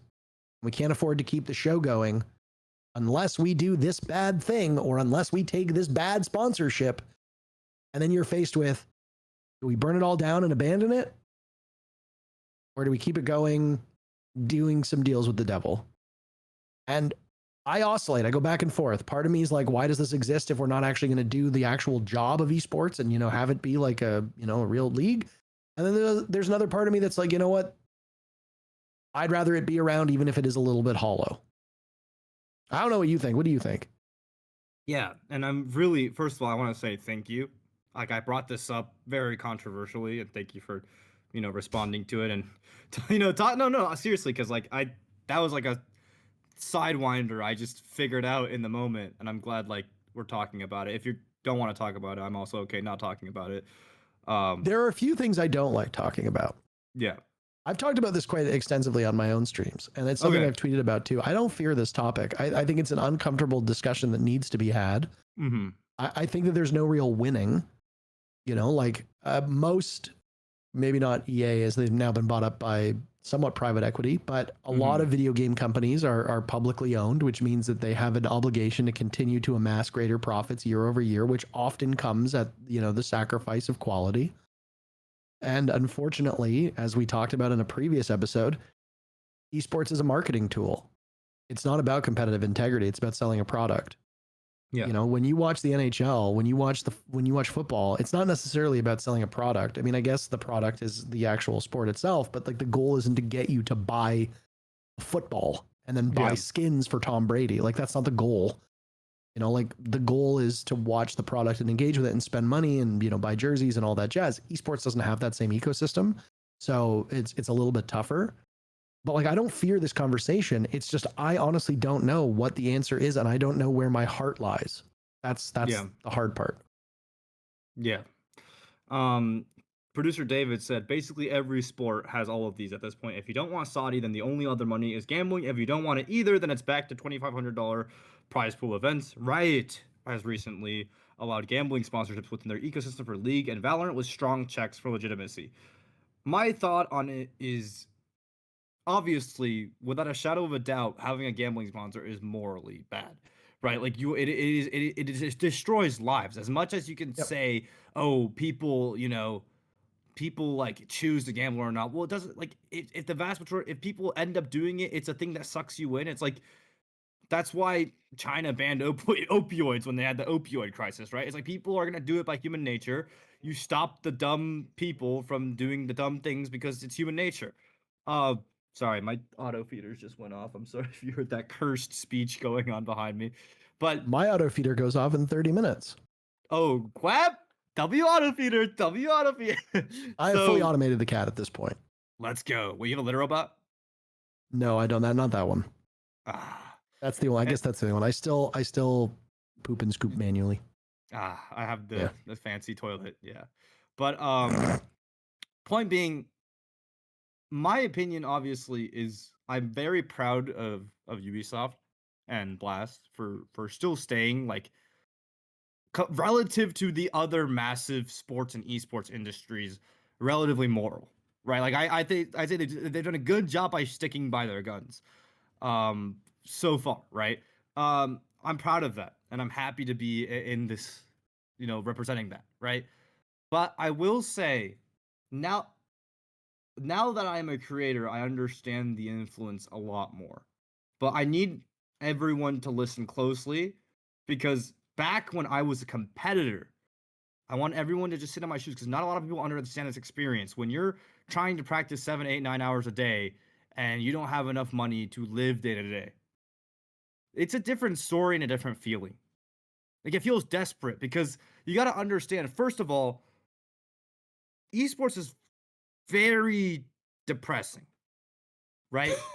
Esport, it is, because by nature, you put all your time into this game, and then you go out and play that game. You put your life into the game. You go out to play that game in front of tens of thousands of people, and then you fucking suck. Is your life now worthless? That's a big struggle I've talked with multiple pros on. So by in nature, even when they're successful, with like financially, they have that mental issue. Now combine that with the fact that you're putting your life into this game, you're getting paid nothing, and you're trying to become the best in the world. It's a different type of struggle. So yes, right now that I've been retired, now that I make good money from content, now that I know my influence, I would never take a gambling sponsor in my life, because I know my influence. But if I'm going to be real with you, when I was competing, when I was in the dumps, if Ubisoft announced, hey, we've decided to allow gambling sponsors into our esports, I would have, yes, been a little bit sad for the ethical implications, but a little part of me would have leapt for joy. Honest to God, back when I was a player. So I understand, like, universally bad and all that, but I do want the general audience to kind of be more empathetic towards the very limited experience of the competitors, because I think a lot of them would actually have a little leap of joy in their heart, because it would essentially mean we're saved, like we don't have to worry about our job disappearing overnight now financially, especially those mid to lower teams. Even the top teams, I could tell you a lot of the top teams have considered just leaving overall.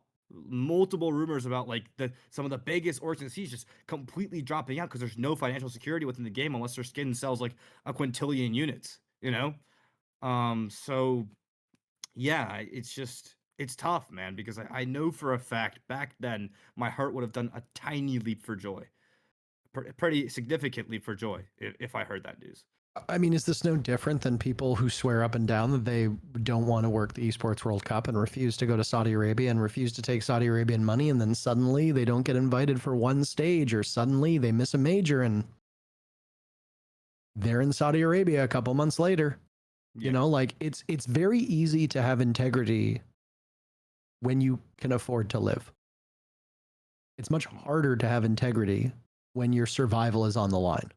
Mm-hmm. Obviously I made the joke a while back about the whole, like, I'm easy to buy. Like, I'm not easy to buy. That's the funniest part. Like you don't think that like $20,000 from a week in Saudi Arabia wouldn't really help me? That would cover my rent for the entire year. One event. Yeah. Like, I would love an extra $20,000. Like, who wouldn't? Yeah. Like, but the good news is that for me, I'm fortunate enough to make enough money. But a huge part of why Jesse, my duo, went to Saudi Arabia this year was because we didn't get reload. Now, you can make whatever argument you want about how, like, you shouldn't be, like, you shouldn't be planning to work events that you might not work. We were operating under the understanding that, we would probably work every event this year. It's what we'd been led to believe. Obviously it was never told to us straightforwardly, and obviously it's never a given. But at the end of the day, like, I think it's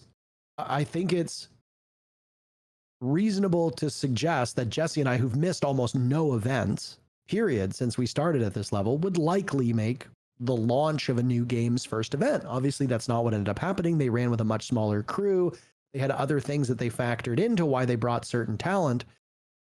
But all of a sudden, Jesse's like, I've got a hole in my budget and I don't really know how to make it up. And the only way for me to make it up would be to like get a regular job, which would cut into my ability to do this current job, or I have to work, EWC. Jesse, unlike a couple casters, Jesse does not have a big stream. He's not able, he doesn't have a charm in the game. He's not able to just make that money up by streaming more. You know, like obviously streaming isn't what it used to be, but for me, my break glass in case of emergency is like, I've got a charm in the game. If I want to be a content whore, I'll shake my titties on camera. I don't care. I'll go on Twitch. I'll do that. Give me $7 and here's your charm. My charm is in your inventory. You know, like I still am able to make decent money if I stream regularly. Now I don't, because I don't really like streaming. I value my free time and I find fulfillment elsewhere. But I'm fortunate enough that if I needed to stream 25 days a month, it would make a sizable improvement in my income. Very few other talent are in that position. So Jesse looked at the situation and was like, okay, you know, like maybe I do work the event. And I don't fault him for that because it wasn't an ideological decision. It was like, I need to not imperil myself financially, and I need to ensure that I can continue to pay for all of the things I have in my life. Jesse does not live lavishly. He lives in a relatively, I mean, he lives in Edmonton. It's a miserable place. We should all pity him, frankly. Damn. But yeah. You know, like I'd rather be broke in Toronto than rich in Edmonton. But you know, like it's like he saw that and was like, I have to make a decision. Like it wasn't an ideological one. And the thing is that Jesse owned it. Jesse didn't do what some other people did and be like, well, I never said that. Well, you know, I'm going to go over there and change hearts and minds. No, it was like hey, like, I'm going to be honest with you. I need this money. Yeah. And I have to respect that, you know, like at the end of the day. And it's the same with like gambling sponsorships. Like if my career completely, like let's say esports is done, I'm no longer a caster. I'm falling behind on bills. I'm worried about where my next paycheck's going to come from. And suddenly, you know, like a betting, like I literally don't even know the name of a betting company were to come to me and was like, hey, you know, we'll pay you $1,000 to stream. The likelihood that I will say yes, I still think I would say no because it's gambling, but the likelihood of me saying yes is exponentially higher if I'm struggling to figure out where I'm going to get my next paycheck from than if I'm paid and I'm secure and I'm like, no, I don't need the money. Yeah. And I think that stands to reason. I just think that's a human thing. When people's needs are met, they are far less likely to do desperate things and are far less susceptible to pressures that would put them in a territory or a position that compromises on their beliefs and their values. Yep. And I'm so glad you brought that up because one of the things I preach is morality is a privilege through my own experiences. Yeah. Like I think if I'm starving, I would do a lot more than if I weren't starving. And especially if I had kids on the line, I would do almost anything, like anything to support those kids if we were dead broke. Like I think back in the day on my TikTok, if you watch my really old TikToks, if anyone knows me as pro Chinese guy, I would throw on a Grim costume and do an Asian accent. But that's how I paid for college. Like that literally, that's how I was surviving in college. I was financially independent of my mom because of that. And then once I started making good money off that, I decided to stop because I started making good money off that. And then I clawed myself back up to relevancy just making normal ass non-Asian accent TikToks. But point being, I'm not ashamed of that because I know like back then I needed to do that to be able to be independent and like stop leeching off my mom. Granted, my mom still would have supported me regardless, but she doesn't make like that much, you know? So, you know, I don't know. I'm glad you brought that up. It's a big value I have is like I try not to also judge people that much because I do think morality is a privilege and I'm glad I'm privileged enough, I'm blessed enough to be in a position today where I can uphold my values. I have the only time I ever thought about taking a sponsor on my YouTube so far was when my editor's PC broke down and I was like, you could literally have all the money from it because I don't want any of that sponsor money.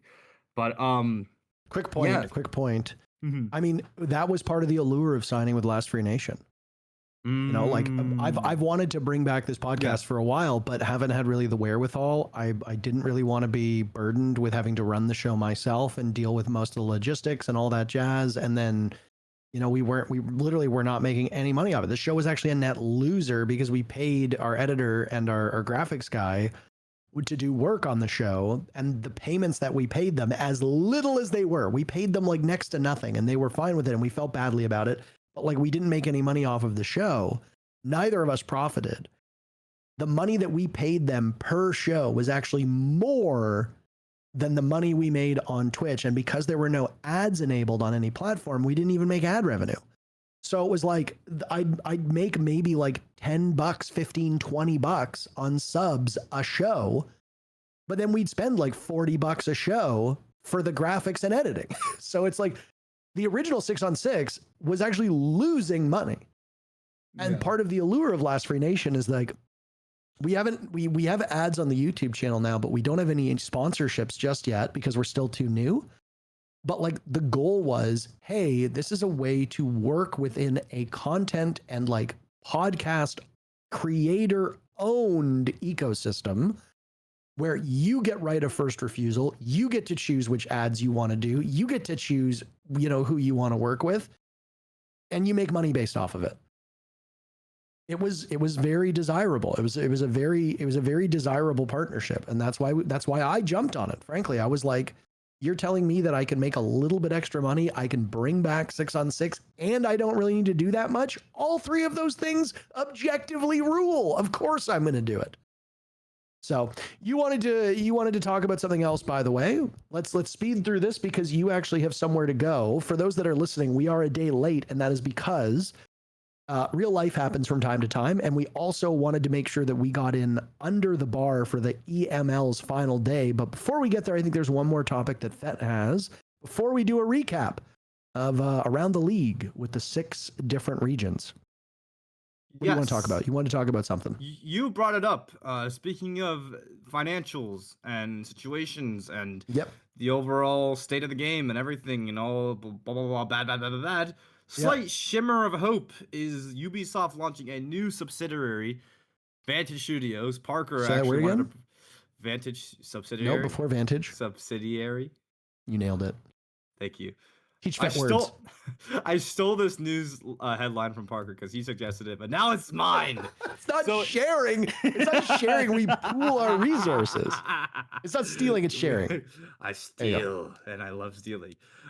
Yeah. So this is the studio that will basically take care of Assassin's Creed, Far Cry, and Rainbow Six. I don't know. Can you go into the Tencent details? Because I don't want to like mess up the exact details of what happened there with Tencent. So this is what this is courtesy of Eurogamer. It was written by Connor McCarr. I'm assuming that's how you pronounce his last name, or Macker. I'm assuming it's McCarr, like Cale McCarr, the hockey player. He basically just wrote that the breakout game development business co-owned by Tencent and Ubisoft finally has a name, Vantage Studios. For people who read earlier, basically Ubisoft spun off its most profitable games into a subsidiary, as you pointed out, with Tencent. Now, Tencent is a juggernaut. Whether you think they are a good juggernaut or a bad juggernaut is really up to you, but there is no denying that they will find success in video games. Tencent really doesn't miss all that often, and they have basically unlimited money. So this partnership will ensure the survival of these games, and it will certainly push more of these games out the door, whether they end up being good or captivating or successful or whatever. It, in the player's eyes, is different than whether it's successful ultimately in Tencent's eyes. Basically, it continues saying, Eurogamer understands from a source that it is starting its operations today. That's Vantage Studios. It will be responsible for new games across many of Ubisoft's biggest IPs, such as Far Cry, Rainbow Six Siege, and Assassin's Creed. Vantage Studios is composed of 2,300 employees spread across multiple Ubisoft game development teams, including those in Quebec, Sofia, and Barcelona. The studio will be run by the duo of Christophe Deren and Charlie Guillemot. Vantage Studios operate under a less centralized model compared to Ubisoft proper, with each development team having more ownership over its respective project. This, in theory, would allow developers to be more fluid and pivot according to industry changes and player expectations, per Eurogamer sources. So basically, Tencent has given a ton of money to Ubisoft and is helping them now make games. Tencent has a 25% stake in Vantage Studios. The other 75%, I'm assuming, is Ubisoft. Tencent is acting in an advisory role to the leadership team. However, the two gentlemen that I mentioned, which is Guillemot and Deren, will retain control over creative and business decisions. Ubisoft hopes this will allow its teams to have a better degree of creative freedom. So there you go. You wanted to talk about that. Yeah, I mean, just quick though. I mean, I think that's like a sliver of hope. I think like one of the biggest things I mentioned in my Save Siege video, which now has 100,000 views. By the way, I made a separate video on that. Is the top down sell out. no the top down investment was one of the issues I brought up during our podcast, and I actually used some notes that you had for me during that podcast into that video. So thank you, Parker. And I mean, this is a sliver of We hope lift that each that other, might- my friend. Yes, sir. This is a sliver of hope that that's getting put into action now. So that's really all I wanted to say about that. I mean, obviously, there are lots of Western gamers who are very worried about Chinese influence in gaming, just as they are concerned, obviously, about the influence of Saudi Arabian, control over certain games and media and all that jazz. I will tell you that everything I've heard about Tencent, and we have a former League of Legends producer, David. He loves to correct me it's right in the thick of it. Sorry.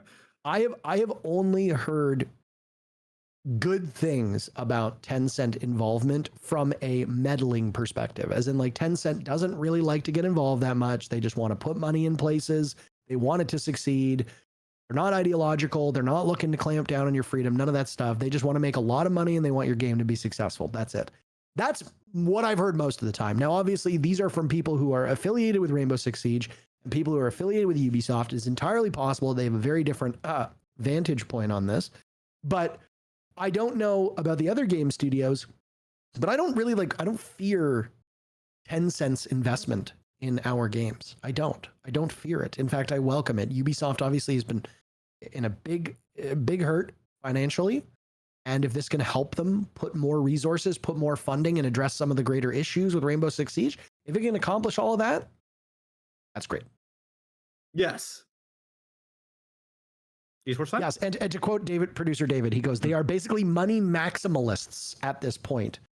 They are just as cynical as possible regarding monetization. So all they care about is money, which I will say, I think I've said it here before. I used to work for a hotel chain that was partially owned by, I think it was like Saudi Arabian and Qatari princes. It no longer is. But they didn't care. They weren't ideological either. They didn't give a shit. They didn't care if we did like the hotel had like pride stuff. They hosted like a drag event. Like they didn't care at all. The only thing they cared about was making money. And I will say there is that part that kind of lives in the back of my brain where it was like for a couple of years, I was already getting my paycheck largely cut by like Middle East oil baron families. And they didn't meddle. They didn't care. They were just like, hey, just make money. We do not care about anything else. We weren't, there were no marching orders about, like anything involving politics or religion or like sex or anything like that. They just did not care. They were like, whatever Western values you guys want, you do your thing. It only becomes a problem if you stop making us money. So with that said, let's tie into some money here because you talked about the disparity in income for these pro players. Well, what better way to look at how that disparity actually impacts the leagues than looking at the results? There have been a couple games played over the last week. We have basically every region's group stages locked in. Some of them, like Asia, are way ahead of the curve, and they've already picked their winners. So, Fettuccini, you have somewhere to be later, and because we are operating on a different day, let's speed run through this. Producer David, if you could queue up the APAC North playoff results. Fet, I'm going to be real quick here. Yes or no? Did you watch any APAC this week? No, but I know exactly what happened in a particular subset of APAC that I really want to yell about when it gets there. And you know what I'm talking about. You know exactly what I'm talking about. Go ahead. Hey, APAC North. Come on, let's go. APAC North. Do you want to talk about APAC North? No, go. It's not this one. Okay, well, an import team won. Damn. It's sad, isn't it? Damn. Look, I am vehemently upset when teams come from other regions and dominate. But APAC North, as you can see, you had Dplus enter not as the top ranked team. They actually had to fight through FearX, who they manhandled. And honestly, like, I think this really does show in a best of 3 system, usually the best team wins. Dplus went 8-0 in their maps to win the entire thing. Like, look, I know it sucks that out of all of the 8 teams, there was a single team that was not from the actual region, and that is Dplus. They have the Brazilian lineup of Nears, Mighty, Levi, Falls, and Bullet. Or Levy, depends on how you choose to pronounce it. Levi, Levy. I usually say Levy, but I've heard people say Levi, so I don't know. Whatever. Yeah. But like, it sucks when the team that wins the region is not from the actual region. Like, the whole point of us spending all this time and money investing in APAC is so that APAC teams can succeed and can grow. And now look, there are very reasonable concerns that have been brought forward about APAC's growth and whether APAC is actually improving. I have my own thoughts. I've spoken them on this podcast before. I've talked about them on official broadcasts. I've mentioned them on social media. I think the big issue is that geographical isolation, the fact that the game isn't as popular as other games, and the fact that there are now fewer live events, which means there are less opportunities for these teams to learn from their counterparts in other and potentially better regions, makes them weaker. And now the solution is sadly just, well, what if we bring over those players from other regions who've already learned and are really good? You'd hope that for the health of the region, that project would fall flat on its face. That was not the case. Dplus smoked the pack of everybody on the way to the grand finals, defeated CAG in the upper bracket final, and then slaughtered them again 2-0 in the grand final. And now a team from APAC North, but actually from Brazil, will be representing that region. And frankly, it kind of stinks. I don't like it. Thanks. Let's talk about Asia. The big news on Asia is that it's the opposite in this region, because Elevate, the undefeated Brazilian team, got fucking... Okay, it wasn't dog walked, but they got fucking beat by Weibo in the upper bracket final. They got dog walked by Daystar. And then they got dog walked by Daystar in the bottom lower bracket finals, which means there's only 2 teams from this region that get a chance at Munich. And that's the top 2 teams. And that was Weibo and Daystar. And they fucking got rid of him. So a glimmer of hope is in this region, the undefeated regular stage Brazilian team got fucked. Woo! And Daystar Gaming famously made the tweet that controversially said, "Get the fuck out of my region." The organization has made that tweet. Okay, so I just want to say, hey, look. Inspirational.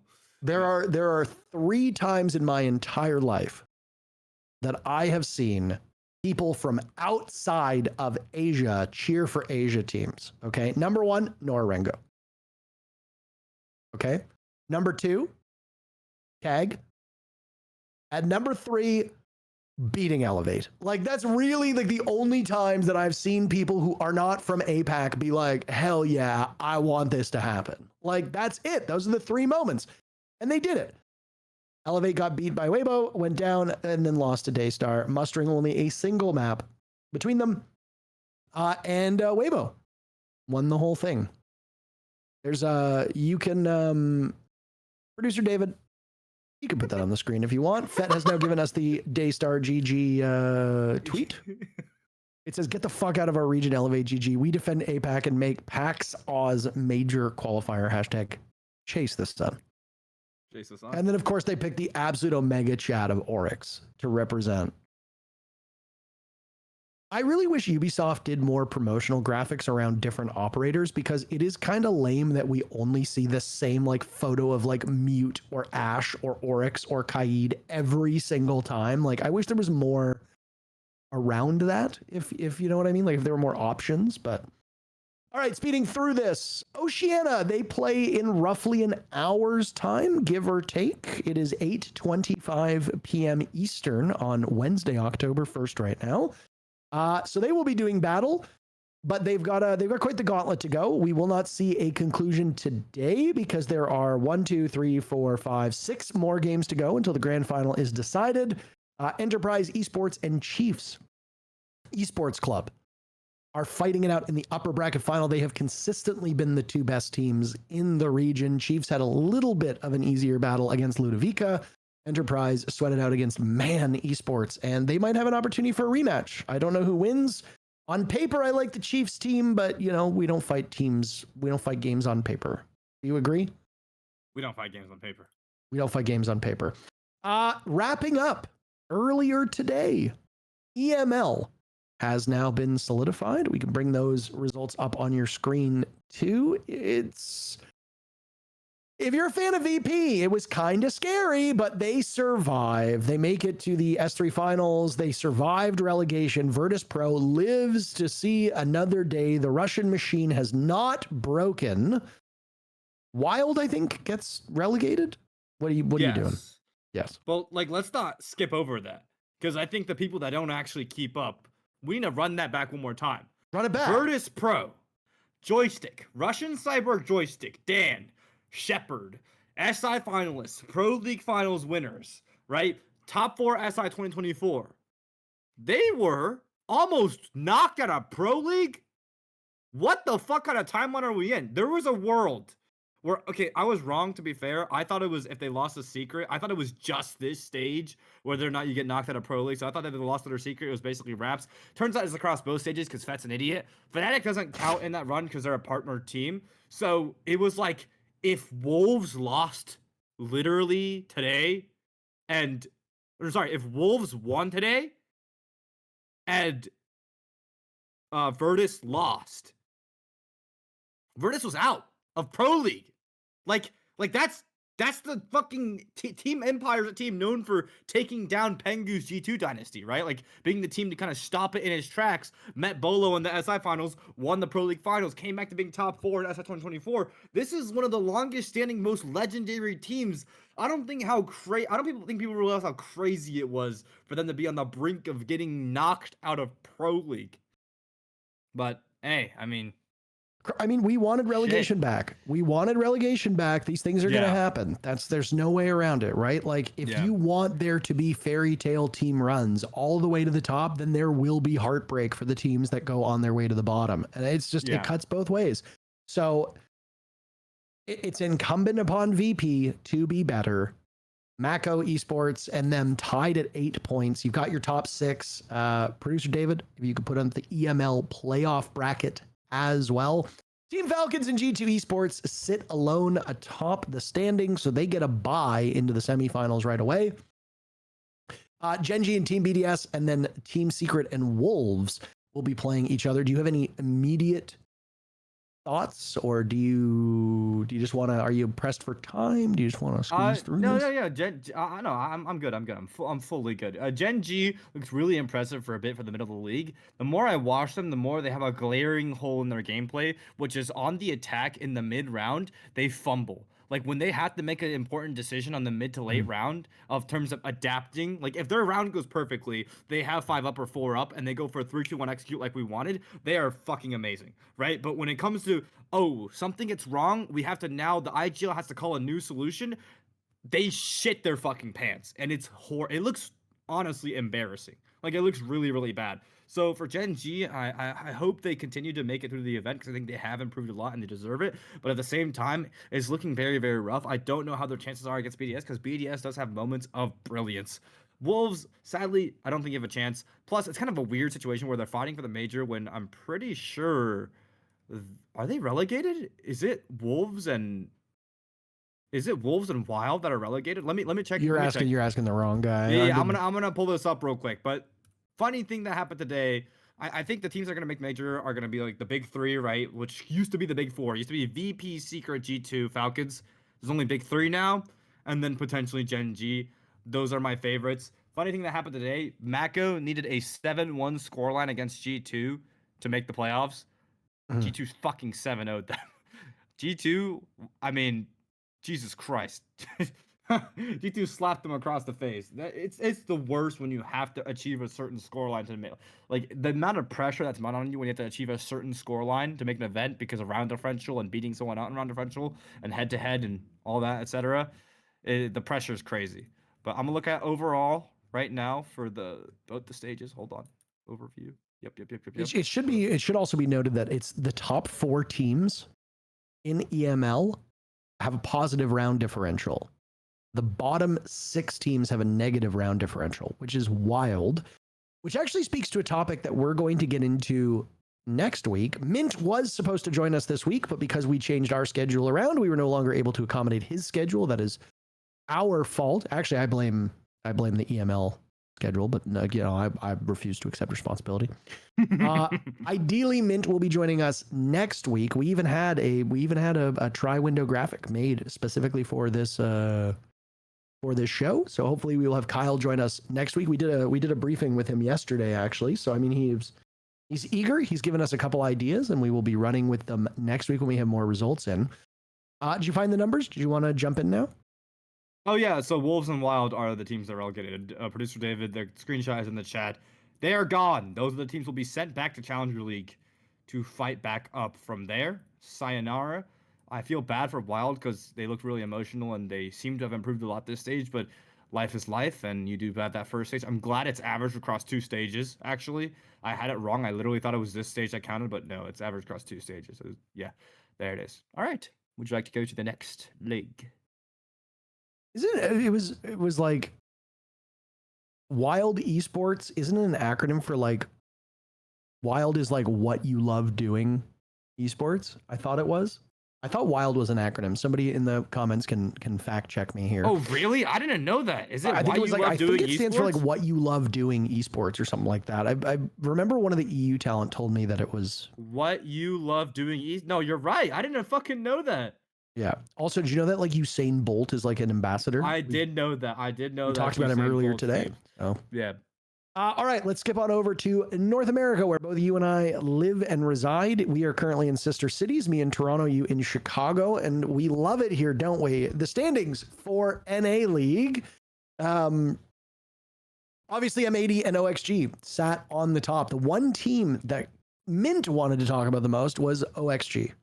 He really wanted to dive into them and what they've been doing is so well. They were head and shoulders above third place. To put into perspective, Shopify Rebellion would have needed 3 more regulation wins to surpass M80.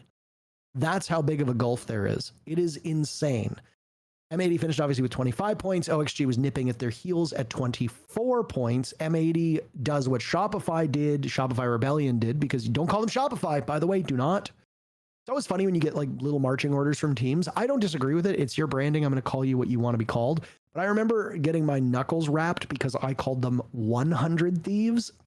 No, it's 100 Thieves, not 100 Thieves, not 100 Thieves. No, it's 100 Thieves. I remember learning that lesson the hard way when Kix and I casted VCT many, many moons ago. But you don't want to call them Shopify. They do not want to be called Shopify. If you have to call them by one word, they want to be called Rebellion. So there's a fun little fact for you. Spotify and Billion? Sorry? Spotify and Billion? Spotify and Billion. Shopify Rebellion had not a perfect season, but were undefeated in stage 1. Stage 2, it was M80's turn to do that. Once again, very top heavy here. Obviously, we can talk about Standby and Cruelty a little bit more, but I don't really think, especially Cruelty. Cruelty is simply put one of the worst T1 teams I have ever seen in one of the major regions. And I say major regions as in like, sorry, APAC, in like NA, EU, and Brazil. Team Cruelty is like literally one of the worst teams I've ever seen. Some of those Brazilian teams for a period of time were pretty bad, and NA had a couple stinkers too, but like, I mean, obviously we had, what was it, ENCE or Supremacy that went without a victory or something in EU, but man, Cruelty was... Yeah. They averaged 2 rounds a game. 2 fucking rounds a game. Yeah. Really eventful week out of NA. Obviously, yeah. OXG is a big come-up story. Wow, they are fucking dominant, and I really want to applaud their IGO and their support, or staff. Redeemer off head coach, Kizzy to head coach, monumental changes, Forrest to IGL, monumental systematic changes, Atom absolutely shitting on everyone, rightfully so, as he was the star player of multiple different teams, Unwanted, CL4L, like, really good job from them. A lot of storylines coming out of NA this week. The main one being that, like we said earlier, Standby LFO are unpaid, right? And there was a reality where DZ, one of your North America Titans, did not make the major. Should they lose to Standby LFO? Forrest tweets out, producer David, if you could pick it out, I'll go ahead and forward it, or I'll reply to it in this chat so you can have an easier time getting to it. Said, Forrest tweeted out, I don't know why he tweeted this out. He said, if y'all beat DZ tomorrow, Chipotle is on me for all players, double me included. Y'all heard it here first. I don't know why he tweeted it out. And the cruel part is, it fucking worked. Standby LFO, an unpaid team, under the guise of being motivated by Chipotle double meat, beat DZ 7-4. Dark Zero versus a unpaid team. 7-4. What's crueler than that is that later that day, it was within Forrest and OXG's hands whether or not to send DZ to the playoffs or not. If Forrest OXG had lost to Envy, then Envy would have overtaken Dark Zero and made playoffs. But, so, I mean, I don't know, when he tweeted that and then they won and then it was like OXG's choice, I was like, did you plan this? Was this your writing, Forrest? But no, Forrest dogged on Envy. It was a 3-0 start for Envy versus OXG, by the way. I cannot imagine how stressed the Dark Zero players must have been watching. Envy started 3-0 against OXG. And if Envy won, they would not have made playoffs and had a chance for the major. But heartbreaking. They didn't just start 3-0 against OXG. Envy also started 3-0 in the stage.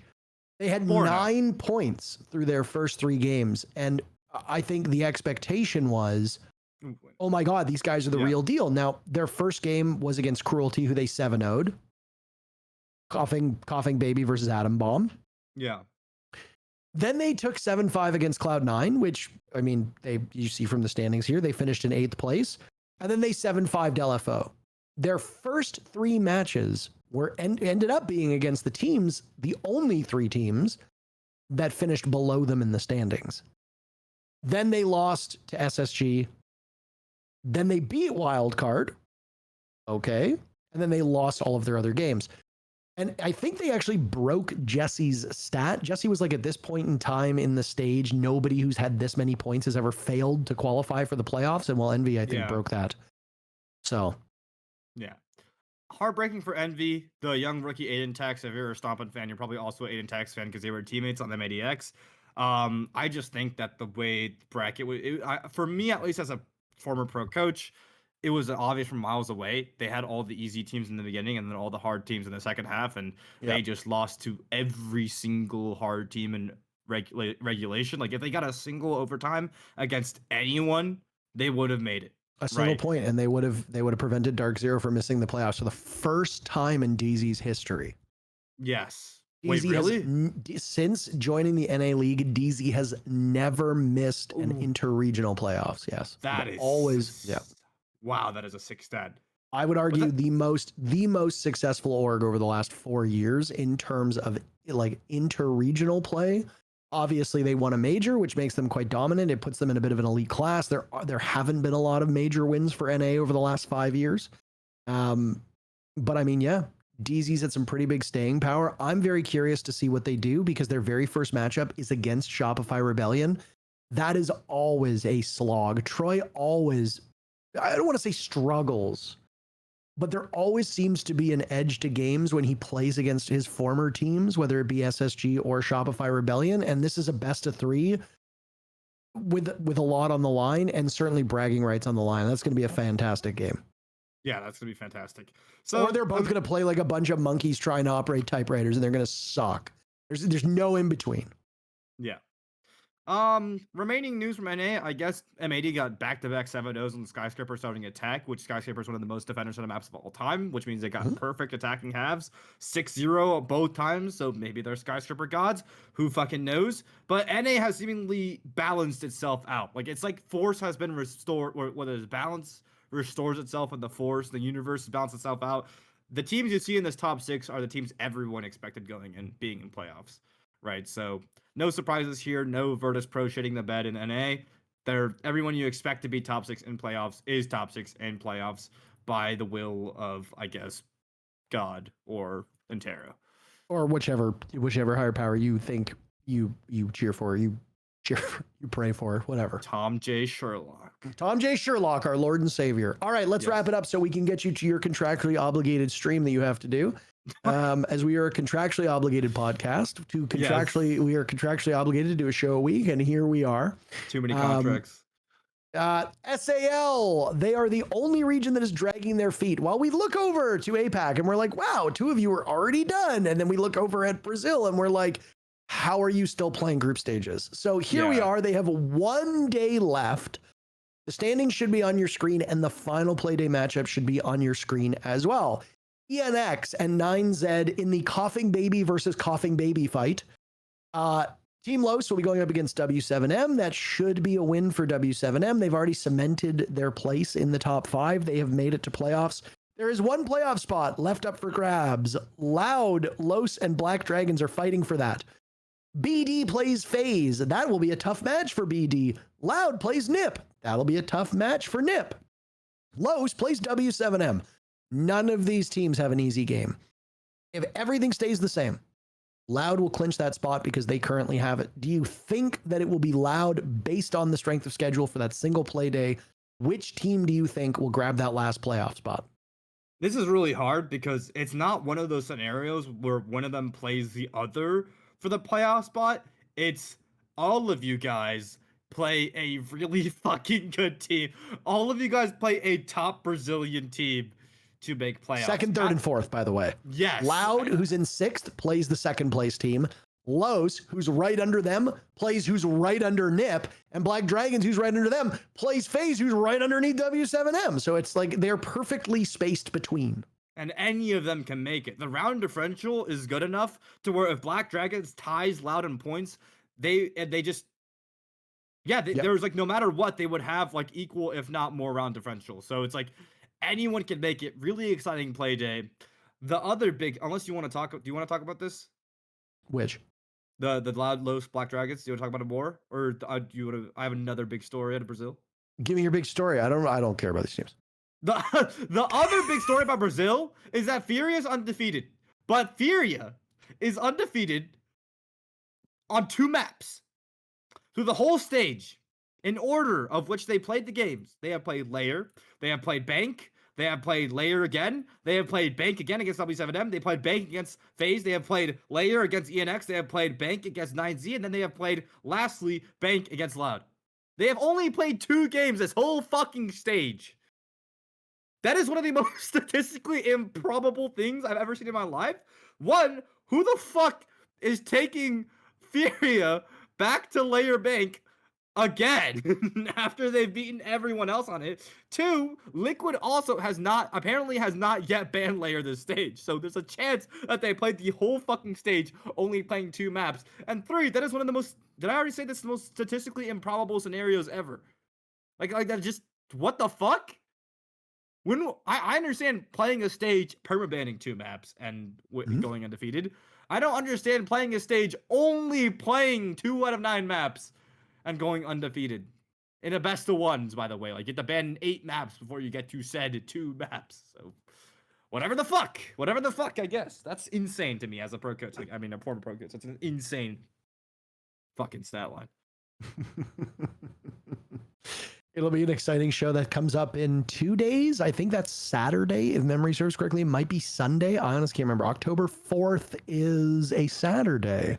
This show should go live Friday morning. It might go live Saturday morning. I'm not entirely certain, but it'll be on one of those days. Usually there's about a day and a half turnaround time. So since we're wrapping in the evening of Wednesday, hopefully it'll be up by Friday morning, which means that if you're watching this and it's Friday morning, or well, because other time zones exist, it might be Friday afternoon. It might be even earlier. Who knows, depending on where you live. If not, it'll be Saturday. And depending on what time it comes on Saturday, you might actually have some of these results. So we'll see. I'm actually not casting again for a couple weeks. So it'll be, I think my next cast is the 8th. Well, I guess a week exactly is my next cast. So, and I think it's NA, but it's all over the place. Either way, we are fast approaching the end of stage 2, in which we'll start to see some movement for the Munich Major, which means we get to do a super show. For those of you that have made it all the way to the end, allow me to mention what a super show looks for us. The goal will be for us to do a show ideally on Saturday. the goal would be to bring in people from every region.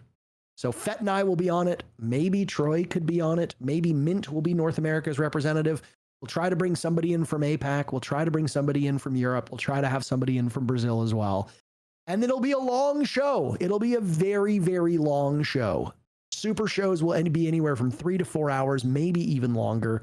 We're going to do them around majors. We'll do one show before the major, and then ideally we'll do a super show after the major with the winning team. That is the idea. I think I said the word goal twice, so I'll say it again. That is the goal. But obviously that is relying on other people's schedule, relying on our schedules, and the desire and the demand. But what we've conceptualized is that bring in about 6 people to talk like we used to back in the day before the major, discuss expectations, Fett gets to be happy, and then after the major, we bring on the winning team, whether it be 2 players, 3 players, 4 players, 5 players, the whole team, who knows? And then maybe in the downtime is when we start to bring in other teams, and that's when more guests get to come onto the show. And instead of being a podcast discussing things that are happening, we can discuss the person that is here in front of us. And who knows? Maybe Troy will make an appearance, depending on his availability. Maybe not. Maybe Mint will. We don't know. The cool thing is that we have all of these options at our disposal, and it's possible because you watch. So, Fett, I think that's about 2 hours. We did a pretty good job, and I think we can get you away in time for your responsibilities. Do you have anything to add, any parting words for the good people of this show? 谢谢大家今天来看我们6上6的 podcast， 非常喜欢你们来到我们的 podcast 上面听我们的话。我的中文不那么好，但是很感谢你们啊！好 ，Happy New Year！